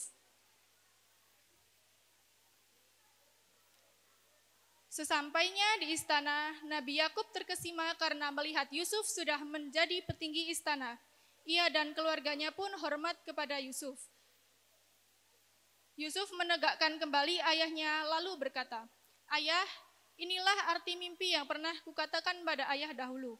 11 bintang yang berarti ke-11 saudaraku, matahari yang berarti ayah, dan bulan yang berarti ibu, bersujud kepadaku." Mereka pun berkumpul kembali dan hidup bahagia bersama-sama. Itulah kisah singkat dari Nabi Yusuf alaihissalam bersama ayah dan saudara-saudaranya. Dari cerita tadi, terdapat keteladanan Nabi Yusuf yang bisa kita ambil, yakni Pertama, Nabi Yusuf mengajarkan tentang menjadi orang yang pemaaf dan tidak menjadi pendendam. Meski dihianati oleh orang terdekatnya, bahkan oleh saudaranya sendiri, Nabi Yusuf tetap memaafkan mereka. Kedua, Nabi Yusuf mengajarkan tentang menjadi orang yang penyabar. Meski ditimpa ujian bertubi-tubi, mulai dari dibuang ke sumur oleh saudaranya sendiri, difitnah istri raja, semua dilalui dengan sabar. Apa hadiah atas kesabaran itu? Nabi Yusuf memperoleh kedudukan sebagai bendahara kerajaan Mesir dan diangkat derajatnya oleh Allah Subhanahu wa Ta'ala. Sekian yang dapat kami sampaikan. Apabila ada salah dalam tutur kata maupun perbuatan, kami meminta maaf yang sebesar-besarnya. Kami akhiri. Wassalamualaikum warahmatullahi wabarakatuh. Assalamualaikum warahmatullahi wabarakatuh. Pada yang terhormat Bapak Ibu Dewan Juri, tak lupa kepada teman-teman yang saya sayangi dan saya banggakan. Pada kesempatan kali ini, kita akan menceritakan kisah Nabi Sulaiman alaihissalam.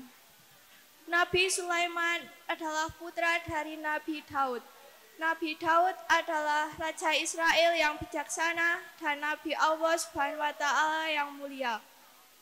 Sulaiman belajar dari pengetahuan dan penilaian ayahnya yang luas dan sering bergabung dengan ayahnya selama persidangan. Dia adalah seorang pengamat dan belajar darinya dan kadang-kadang berkontribusi dalam diskusi. Suatu hari, Nabi Daud memanggil 19 putranya di depan para pemuka dan cendekiawan kerajaannya.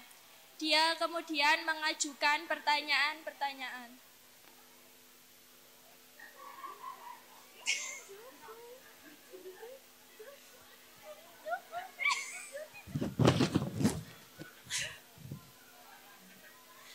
Apa benda yang paling dekat dengan Nabi Daud berkata, apa benda yang paling dekat dengan manusia?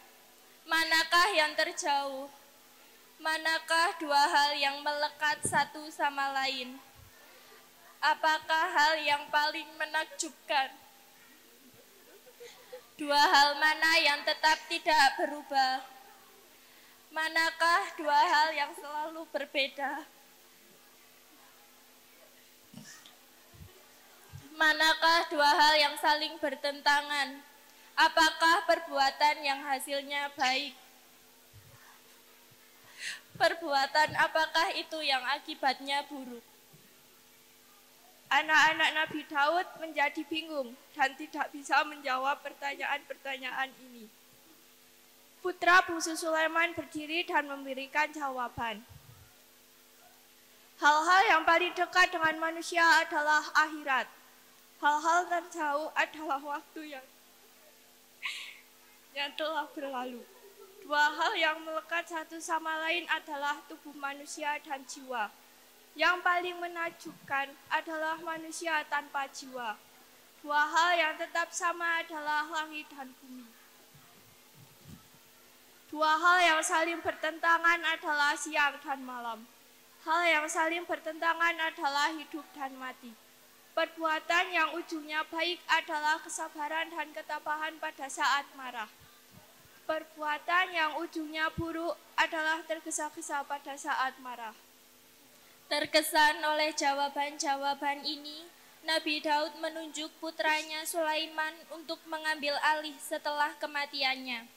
Maka dengan berjalannya waktu, Nabi Sulaiman mewarisi kerajaan Israel dan dipilih oleh Allah untuk melanjutkan kenabiannya.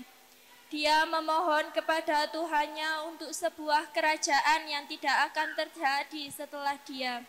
Allah mengabulkan keinginan Sulaiman dan menganugerahkan kepadanya banyak mukjizat seperti kemampuan mengendalikan angin yang biasa ia tempuh dengan kecepatan luar biasa, jin yang berada di bawah komandonya, dan tambang tembaga yang digunakan untuk membuat persenjataan. Beliau bahkan diberkati dengan kemampuan untuk berkomunikasi dengan hewan.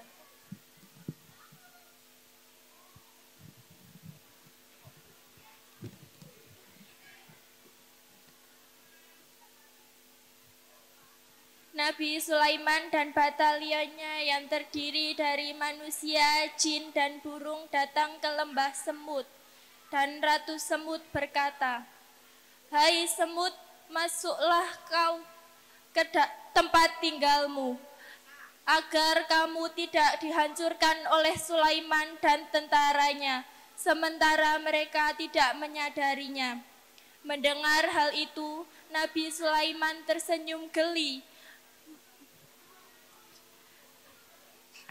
Mendengar ucapan dan berkata, "Ya Tuhanku, izinkan aku mensyukuri nikmat-Mu yang telah Engkau berikan kepadaku dan kepada kedua orang tuaku, dan untuk melakukan kebajikan yang Engkau ridhoi, dan masukkan aku dengan rahmat-Mu ke dalam jajaran hamba-Mu yang soleh." Dalam misinya sebagai Nabi Allah, Nabi Sulaiman membangun tempat ibadah yang menonjol kubah batu di Yerusalem. Dari sana Sulaiman dan para pengikutnya melakukan ziarah ke Mekah. Setelah menyelesaikan haji, mereka melakukan perjalanan ke Yaman, di mana Nabi Sulaiman menyaksikan mekanisme penyaluran air luar biasa dari Yaman. Dia ingin meniru sistem ini di tanahnya sendiri, tetapi tahu bahwa mereka tidak memiliki mata air yang cukup. Bertekad untuk menemukan cara, Sulaiman mulai mencari burung hut yang memiliki kemampuan untuk mendeteksi air di bawah tanah. Tapi burung itu tidak terlihat. Sulaiman yang semakin tidak sabar berseru, "Mengapa aku tidak melihat burung hut? Atau dia termasuk yang tidak ada?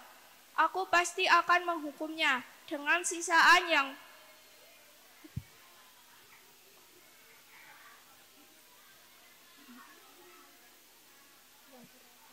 berat dan membantainya, kecuali dia memberiku alasan yang jelas." Tak lama kemudian, burung hut kembali ke tuannya dengan berita bagus. Tetapi burung hut-hut itu tinggal tidak lama dan berkata, "Aku telah mencangkup apa yang belum kamu jelajahi, dan aku datang kepadamu dari Shiba dengan berita tertentu. Sesungguhnya aku menemukan seorang wanita yang memerintah mereka, dan dia telah diberikan segala sesuatu, dan dia memiliki singgasana yang besar. Aku mendapati dia dan kaumnya bersujud kepada matahari sebagai ganti Allah, dan setan menjadikan mereka ridho terhadap perbuatan mereka dan menghalangi mereka dari jalannya, agar mereka tidak mendapat petunjuk, agar mereka tidak bersujud pada Allah yang mengeluarkan apa yang tersembunyi di langit dan bumi, dan mengetahui apa yang kamu nyatakan.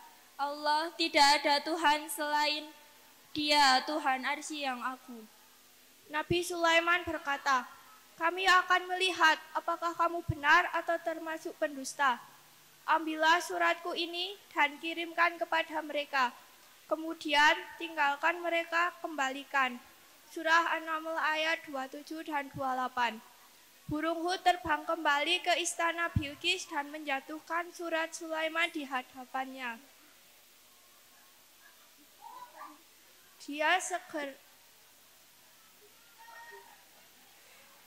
Dia segera bersembunyi dan melihat apa yang terjadi. Setelah memperhatikan surat itu, Bilqis mulai membacanya. "Sungguh, itu dari Sulaiman, bunyinya, dengan nama Allah yang Maha Pemurah lagi Maha Penyayang. Janganlah kamu tinggikan terhadapku, datanglah kepadaku sebagai muslim."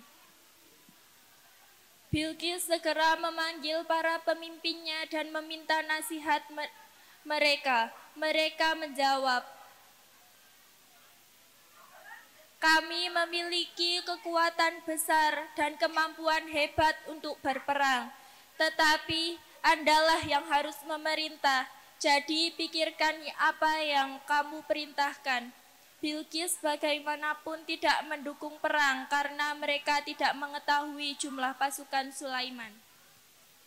Dia menjawab, sungguh para raja ketika mereka memasuki sebuah kota, mereka merusaknya dan merendahkan orang yang paling terhormat di antara penduduknya. Dia memutuskan sebagai tanda persahabatan untuk mengirim Sulaiman beberapa hadiah berharga melalui utusannya, yang juga bisa membawa kembali informasi tentang tentara Sulaiman. Sulaiman segera mengetahui tanggapan Balqis melalui burung Hud.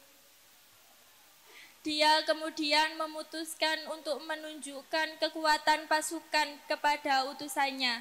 Ketika utusan tiba, semua pasukan Sulaiman lengkap dengan binatang seperti singa dan harimau, burung, manusia, dan jin berkumpul di hadapan mereka. Utusan Balqis memang tercengang dengan ukuran dan keragaman batalion Sulaiman.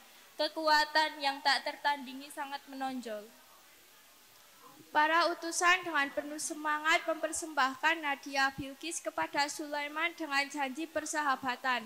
Sulaiman menjawab, maukah Anda membantu saya dalam kekayaan? Apa yang diberikan Allah kepadaku lebih baik dari apa yang Dia berikan kepadamu. Tidak, kamu bersukacita atas pemberianmu. Sulaiman kemudian menoleh ke kepala utusannya dan menginstruksikan, kembalilah kepada mereka. Sesungguhnya kami akan datang kepada mereka dengan pasukan yang tidak dapat mereka lawan. Dan kami akan mengusir mereka dari sana dengan kehinaan. Dan mereka akan direndahkan. Terkejut, para utusan segera kembali ke ratu mereka dan menyampaikan pesan Sulaiman serta menceritakan keagungan kerajaan Sulaiman. Bilqis memutuskan untuk bertemu langsung dengan Sulaiman bersama para penjabatnya. Setelah menerima berita ini, Sulaiman memutuskan untuk menunjukkan kepada Bilqis dan penjabatnya kekuatan mukjizat yang diberikan kepadanya oleh Allah. Dia bertanya kepada pasukannya, siapa di antara kalian yang bisa membawakanku tahta Bilqis sebelum mereka datang kepadaku, menyerahkan diri mereka dalam ketaatan. Jin yang kuat segera menjawab Nabi Sulaiman, aku akan membawanya kepadamu sebelum kamu bangkit dari tempatmu dan sungguh aku benar-benar kuat dan dapat dipercaya untuk pekerjaan seperti itu. Namun Sulaiman tetap bungkam, menunggu tawarannya lebih baik. Jin lain yang mengetahui kitab suci berbicara, aku membawanya kepadamu sebelum pandanganmu kembali kepadamu. Dan ketika melihatnya diletakkan di hadapannya, dia berkata, ini adalah dari nikmat Tuhanku untuk menguji aku, apakah aku akan bersyukur atau tidak bersyukur. Dan barang siapa yang bersyukur, maka syukurnya itu hanya untuk dirinya sendiri. Dan barang siapa yang ingkar, maka sesungguhnya Tuhanku maha kaya dan maha pemurah. Surah An-Naml ayat 40. Aku akan membawanya kepadamu dalam sekejap mata dan dalam sepersekian detik tahta Bilqis dibawa dari 2000 mil ke Nabi Sulaiman. Nabi Sulaiman sendiri kagum dengan keajaiban yang diberikan Allah SWT kepadanya dan sangat memuji Tuhannya. Sulaiman kemudian menginstruksikan jin menyamarkan tahtanya. Kita lihat apakah dia akan mendapatkan petunjuk atau termasuk orang-orang yang tidak mendapat petunjuk. Dia kemudian memerintahkan jin untuk membangun istana dengan lantai yang terbuat dari kaca tipis tapi kokoh. Di bawahnya dialiri air sungai. Ketika Bilqis tiba, singgasananya langsung menarik perhatiannya. Melihat reaksi Bilqis terhadap tahta, Sulaiman bertanya, apakah tahtamu seperti ini? Bilqis benar-benar bingung. Dia bertanya-tanya apakah tahtanya benar-benar sampai di sini, atau apakah mungkin seorang menirunya. Dia menjawab dengan hati-hati, seolah-olah itu sama saja. Sulaiman menilai dia cerdas dan diplomatis sehingga dia kemudian mengundangnya ke istananya. Ketika Bilqis hendak masuk, dia mengira lantai kaca itu air dan mengangkat roknya. Dalam Quran dikatakan dia mengira itu adalah genangan air dan membuka tulang keringnya untuk mengarungi. Dia berkata, sungguh itu adalah istana yang lantainya dibuat halus dengan kaca. Dia berkata, ya Tuhanku, sesungguhnya aku telah menganiaya diriku sendiri dan aku tunduk dengan Sulaiman kepada Allah, Tuhan semesta alam. Bilqis menyadari bahwa kerajaan Sulaiman tidak seperti kerajaan yang pernah dilihatnya sebelumnya. Dia menyaksikan kebijaksanaan dan kerendahan hatinya bersama dengan kekuatan yang besar dan menerimanya sebagai utusan Allah Subhanahu wa taala. Dia bertobat dan memeluk Islam bersama dengan bangsanya. Sekian dari kami. Wassalamualaikum warahmatullahi wabarakatuh.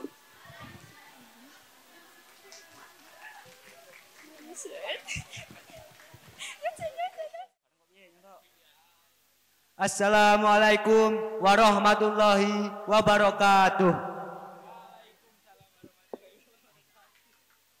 Berdirinya kami di sini akan membacakan kisah Nabi Ibrahim dan Raja Namrud.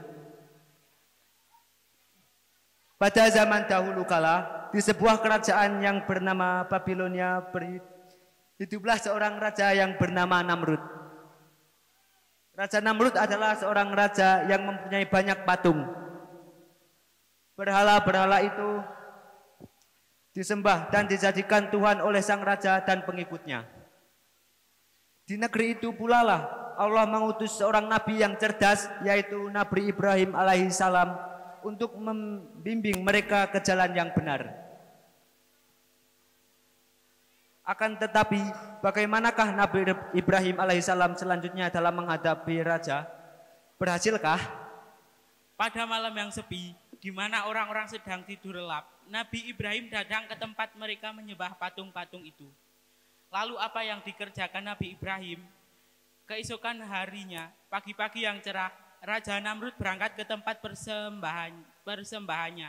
Raja Namrud terperangah kaget. Perbuatan siapa ini?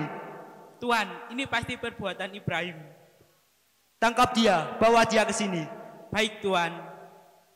Ini dia Ibrahim Tuhan. Hai Ibrahim, benarkah kamu yang menghancurkan Tuhan-Tuhanku? Bukan Tuhan, patung yang besar itu yang menghancurkannya. Coba saja tanyakan kepadanya. Bodoh kamu, mana bisa patung berbuat begitu? Berbicara saja tidak bisa. Bukankah yang bodoh itu Tuhan? Sudah tahu patung tidak bisa bicara, kenapa harus disembah dan dijadikan Tuhan? Pengawal, tangkap dia, bakar dia hidup-hidup.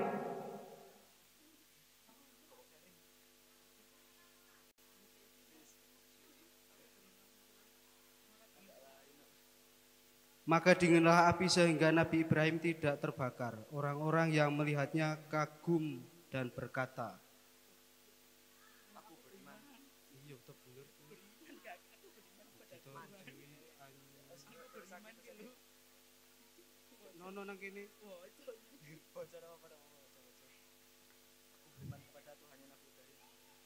Aku beriman kepada Tuhannya Nabi Ibrahim.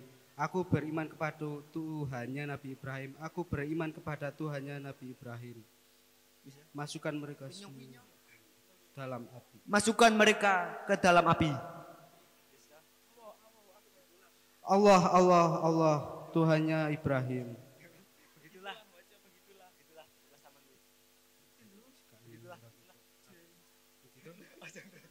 Begitulah akhirnya Nabi Ibrahim diselamatkan oleh Allah Subhanahu wa taala, sedangkan kaum Raja Namrud yang beriman kepada Nabi Ibrahim diselamatkan Allah dari siksaan api neraka hidup abadi selamanya di surga Jannatun Amin. Sekian dari kami. Wassalamualaikum warahmatullahi wabarakatuh.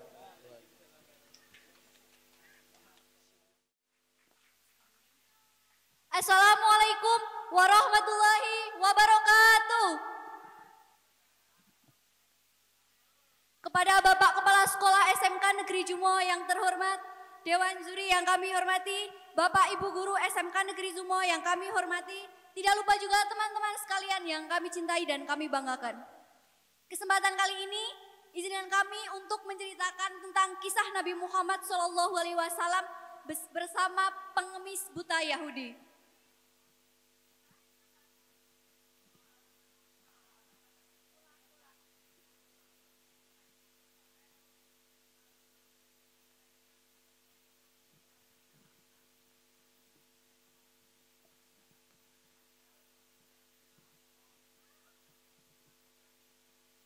Alkisah, di sudut pasar Madinah Al-Munawwarah terdapat seorang pengemis buta yang merupakan seorang Yahudi.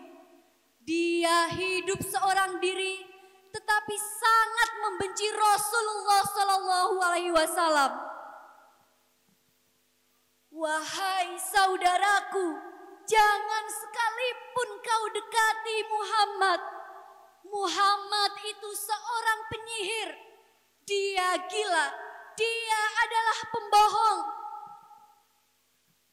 Begitulah kebiasaan pengemis buta Yahudi tersebut.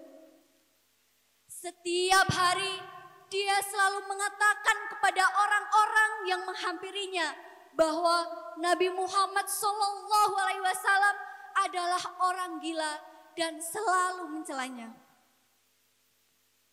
Datanglah seseorang yang memberikan recehan kepada pengemis buta itu. Namun pengemis buta itu kembali menghasut dengan mengatakan bahwa Muhammad Rasulullah SAW adalah penyihir. Saudaraku, Muhammad adalah penyihir. Jangan sekali-kali kau dekati dia, karena kau akan dipengaruhinya. Wahai pengemis buta, apakah Muhammad adalah tetanggamu?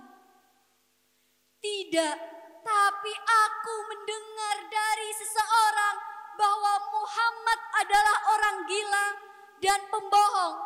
Maka jangan pernah kau dekati dia. Begitulah yang dilakukan pengemis buta tersebut setiap hari. Setiap hari dia menyebar dusta kepada setiap orang yang berlalu lalang di kota Madinah Pasar Al-Munawwarah dan menyebar kebencian sambil tiada lelah mencela Rasulullah SAW. Hingga kemudian hari Rasulullah SAW yang diberi wahyu untuk mengetahui keberadaan dan kebiasaan yang dilakukan pengemis buta Yahudi tersebut. Dan Rasulullah SAW memutuskan untuk mendatangi pengemis buta setiap pagi. Setiap pagi Rasulullah SAW mendatangi pengemis buta dan menyuapinya makanan yang lezat. Rasulullah menyuapi pengemis buta dengan sangat lembut tanpa berkata apapun. Pengemis buta bertanya kepada seseorang yang menghampirinya setiap kali Rasulullah SAW selesai menyuapinya. Saudaraku, apakah kau mengenal orang yang menyuapiku tadi? Tidak, aku tidak mengenal orang itu. Dia menyuapiku dengan makanan yang lezat setiap hari. Mungkin wajahnya pun tampan hatinya. Tidak seperti Muhammad. Dia seorang pembohong. Dia seorang penyihir. Kebiasaan menyuapi makan pagi pengemis buta Yahudi ini Rasulullah SAW lakukan di hari-hari menjelang wafatnya. Hingga kemudian Rasulullah SAW wafat yang berarti kedukaan bagi seluruh umat Islam. Pengemis buta Yahudi pun tidak bisa lagi menikmati makan pagi yang biasanya Rasulullah Shallallahu Alaihi Wasallam berikan.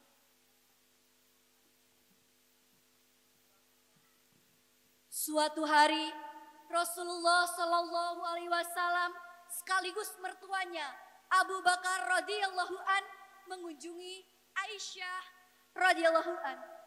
Abu Bakar hendak bertanya kepada istri Rasulullah Shallallahu Alaihi Wasallam.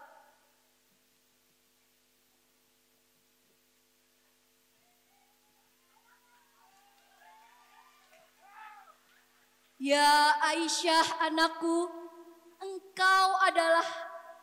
adakah sunnah kekasihku Rasulullah yang belum aku kerjakan? Wahai ayahku, engkau adalah seorang ahli sunnah. Hampir tidak ada satupun sunnah Rasulullah yang belum pernah ayah lakukan, kecuali satu sunnah saja. Sunnah apakah itu? Setiap pagi Rasulullah Shallallahu Alaihi Wasallam selalu pergi ke ujung pasar dan membawakan makanan untuk pengemis buta yang selalu ada di sana hingga menyuapinya.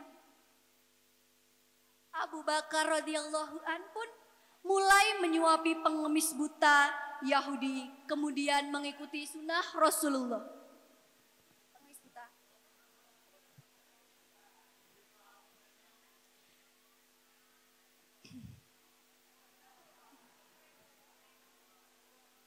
Disuapi.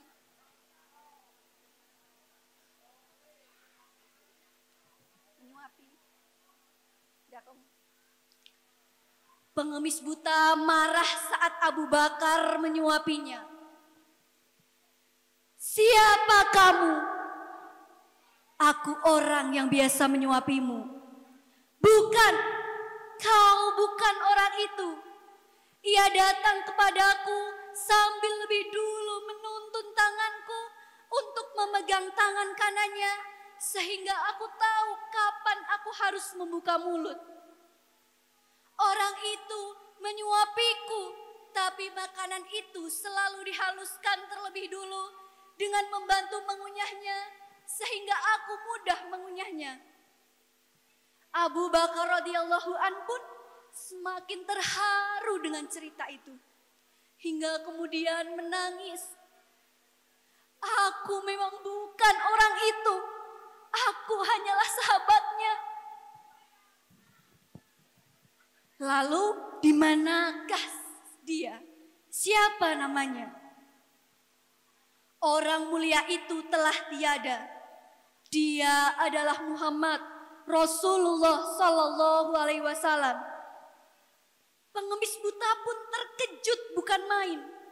Ia tidak menyangka bahwa orang yang selama ini menyuapi makanan dengan lembut dan penuh kasih sayang adalah Rasulullah Sallallahu Alaihi Wasallam. Pengemis buta menangis terseduh-seduh. Benarkah perkataanmu? Padahal selama ini aku menghinanya.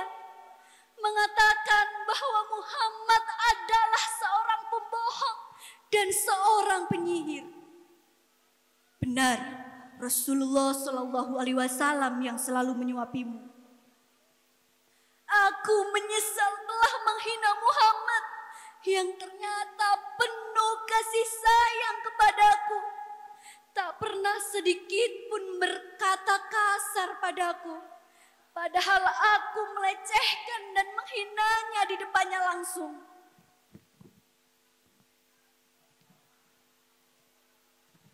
Begitulah pengemis buta Yahudi menyesali perbuatannya. Ia sangat menangis terseduh-seduh. Hingga kemudian pengemis buta Yahudi tersebut bersyahadat di hadapan Abu Bakar radhiyallahu an. Asyhadu an la ilaha illallah wa asyhadu anna Muhammadar Rasulullah. Semoga kita semua bisa mengambil pelajaran penting, yakni sifat Rasulullah Sallallahu Alaihi Wasallam yang penyabar dan penyayang kepada setiap orang, sekalipun orang tersebut mencela dan menghinanya. Kemudian sifat penyayang Rasulullah Sallallahu Alaihi Wasallam membuat pengemis buta Yahudi malah berbalik hormat dan menyayangi Rasulullah Shallallahu Alaihi Wasallam. Cukup sekian dari kami. Mohon maaf apabila ada kekurangan dan kesalahan. Akhirul kalam, wabillahi taufiq wal hidayah. Wassalamualaikum warahmatullahi wabarakatuh. Assalamualaikum warahmatullahi wabarakatuh. Yang terhormat Bapak Kepala Sekolah SMK Negeri Jumo, Bapak Dr. Andes Tohibin MPD. Yang saya hormati Dewan Juri dalam acara Pesantren Kilat SMKN Jumo, dan tak lupa yang kami banggakan teman-teman dari kelas 10 sampai kelas 11. Pada kesempatan kali ini saya akan membawakan cerita dari kisah hidup Nabi Ayub. Kisah Nabi Ayub alaihissalam disebutkan dalam Quran sebanyak 4 kali. Di dalam surat Sad ayat 41 sampai 44. Nabi Ayub ini adalah nabi yang diberikan cobaan oleh Allah Subhanahu wa taala berturut-turut, mulai dari kehilangan harta benda, kehilangan seluruh anaknya, hingga diusir dari tempat tinggalnya. Nabi Ayub hidup di daerah yang bernama Hara di sekitar Sam. Nabi Ayub adalah nabi yang sangat kaya raya di negerinya. Beliau memiliki ladang yang luas dan hewan ternak yang banyak. Dengan semua harta benda yang dimiliki oleh Nabi Ayub ini tidak pernah menggunakan hartanya untuk keburukan. Ia selalu menggunakan hartanya untuk kebaikan, seperti bersedekah dan memberikan pekerjaan kepada orang yang membutuhkan.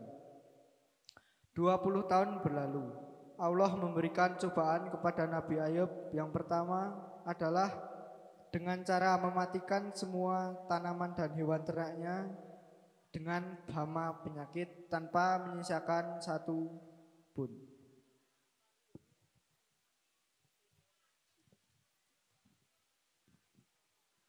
Tetapi meskipun begitu, Nabi Ayub tetap bersyukur kepada Allah dan lebih rajin beribadah.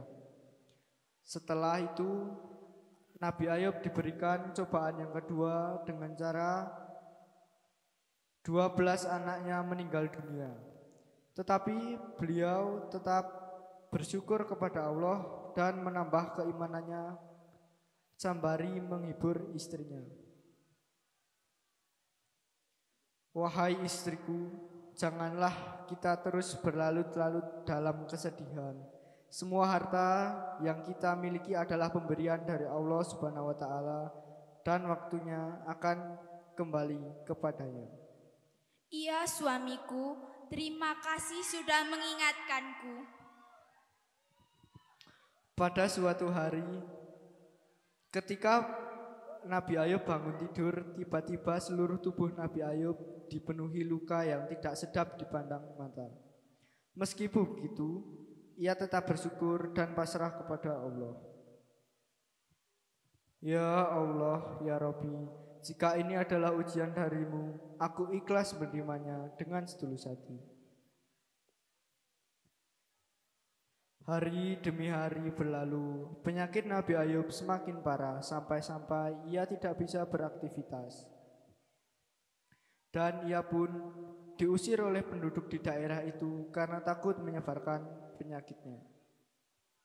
Setelah Nabi Ayub dan istrinya meninggalkan tempat itu, ia tinggal di sebuah rumah kecil.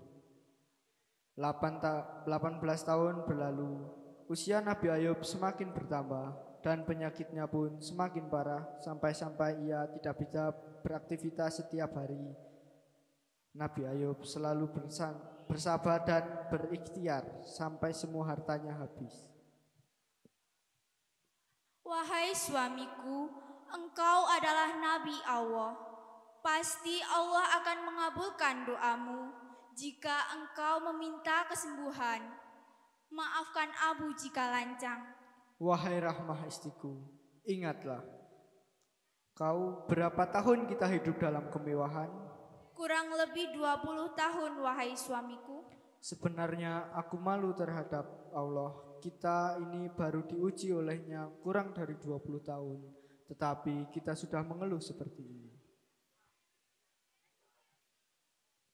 Hari demi hari penyakit Nabi Ayub pun semakin parah dan mempersulitnya untuk beribadah. Ya Allah yang Maha Penyayang, ketika Engkau memberikan ujian kepadaku, aku sabar menerimanya. Namun, jika ujian itu mempersulit ibadahku, maka kiranya Engkau angkat penyakitku, ya Allah.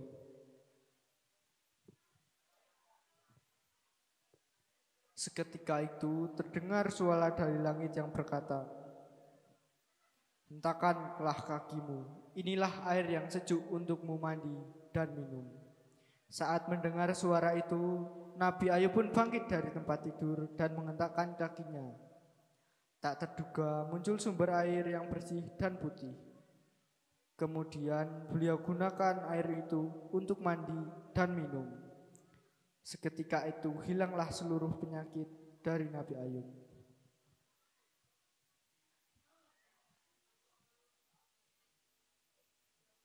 Maaf, Anda siapa? Anda melihat seorang lelaki yang sudah lanjut usia. Ia terbaring lemas di ranjang ini. Wahai istriku, kau apakah tidak mengenalku?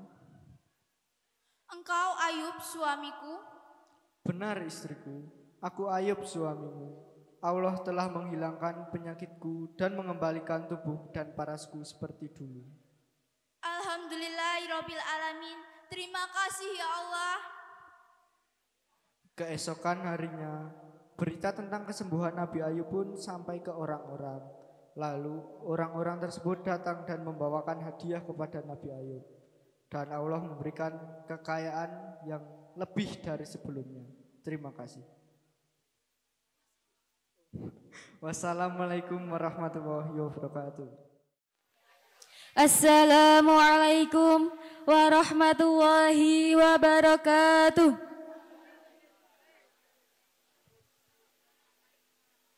Kepada Bapak Kepala Sekolah yang kami hormati, kepada Dewan Juri yang kami hormati. Kami dari 11 TKR 5 mau membawakan cerita Nabi Yusuf yang dimusuhi oleh saudara-saudaranya.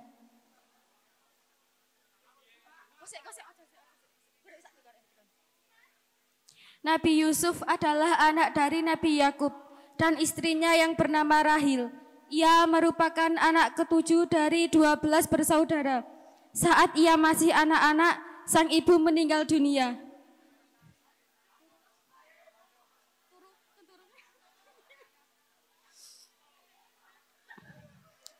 Pada suatu malam, Nabi Yusuf bermimpi melihat 11 bintang, bulan, dan matahari bersujud kepadanya.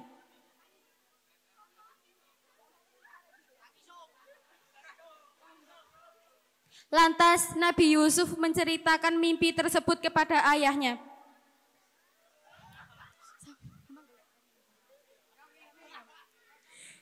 Janganlah engkau ceritakan mimpi itu kepada saudara-saudaramu. Aku khawatir mereka akan mencelakaimu, kata Nabi Yakub. Saudara-saudara Nabi Yusuf sangat membencinya. Mereka iri karena ayah mereka sangat menyayangi Nabi Yusuf dan juga karena parasnya yang tampan. Pada suatu hari, saudara-saudara Nabi Yusuf mengajak untuk bermain.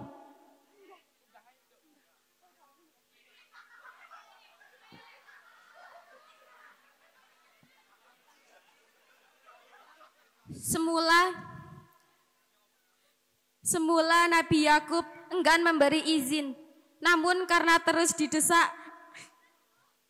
akhirnya ia memperbolehkannya.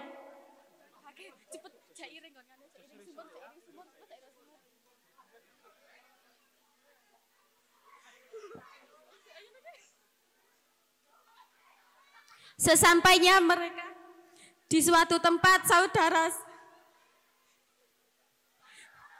langsung melemparkannya ke dalam sebuah sumur.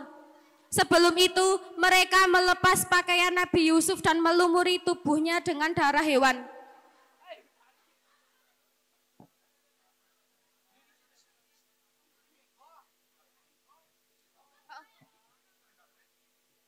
Saat kembali ke rumah, saudara-saudara Nabi Yusuf mengarang cerita bahwa Nabi Yusuf telah dimakan oleh serigala sambil menunjukkan pakaian dengan darah.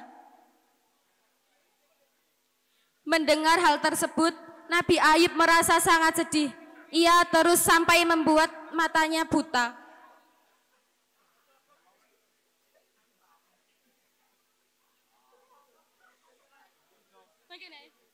Sementara itu, pada waktu yang bersamaan, ada segerombolan musafir beristirahat di dekat sumur tempat Nabi Yusuf dibuang. Salah satu dari mereka hendak menimba air dan terkejut ketika mendapati seorang anak turut terangkat.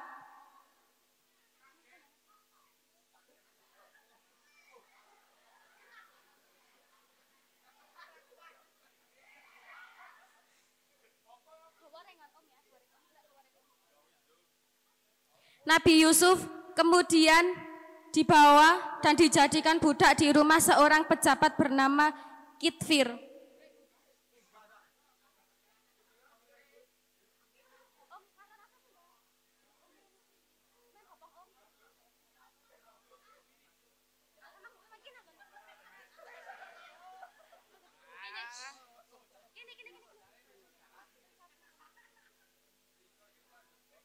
Pada kala itu, Nabi Yusuf dianggap sangat membantu.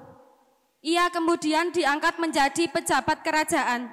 Hingga suatu ketika, ia menerima kedatangan tamu sekelompok orang yang meminta untuk menukar gadung dengan barang berharga mereka.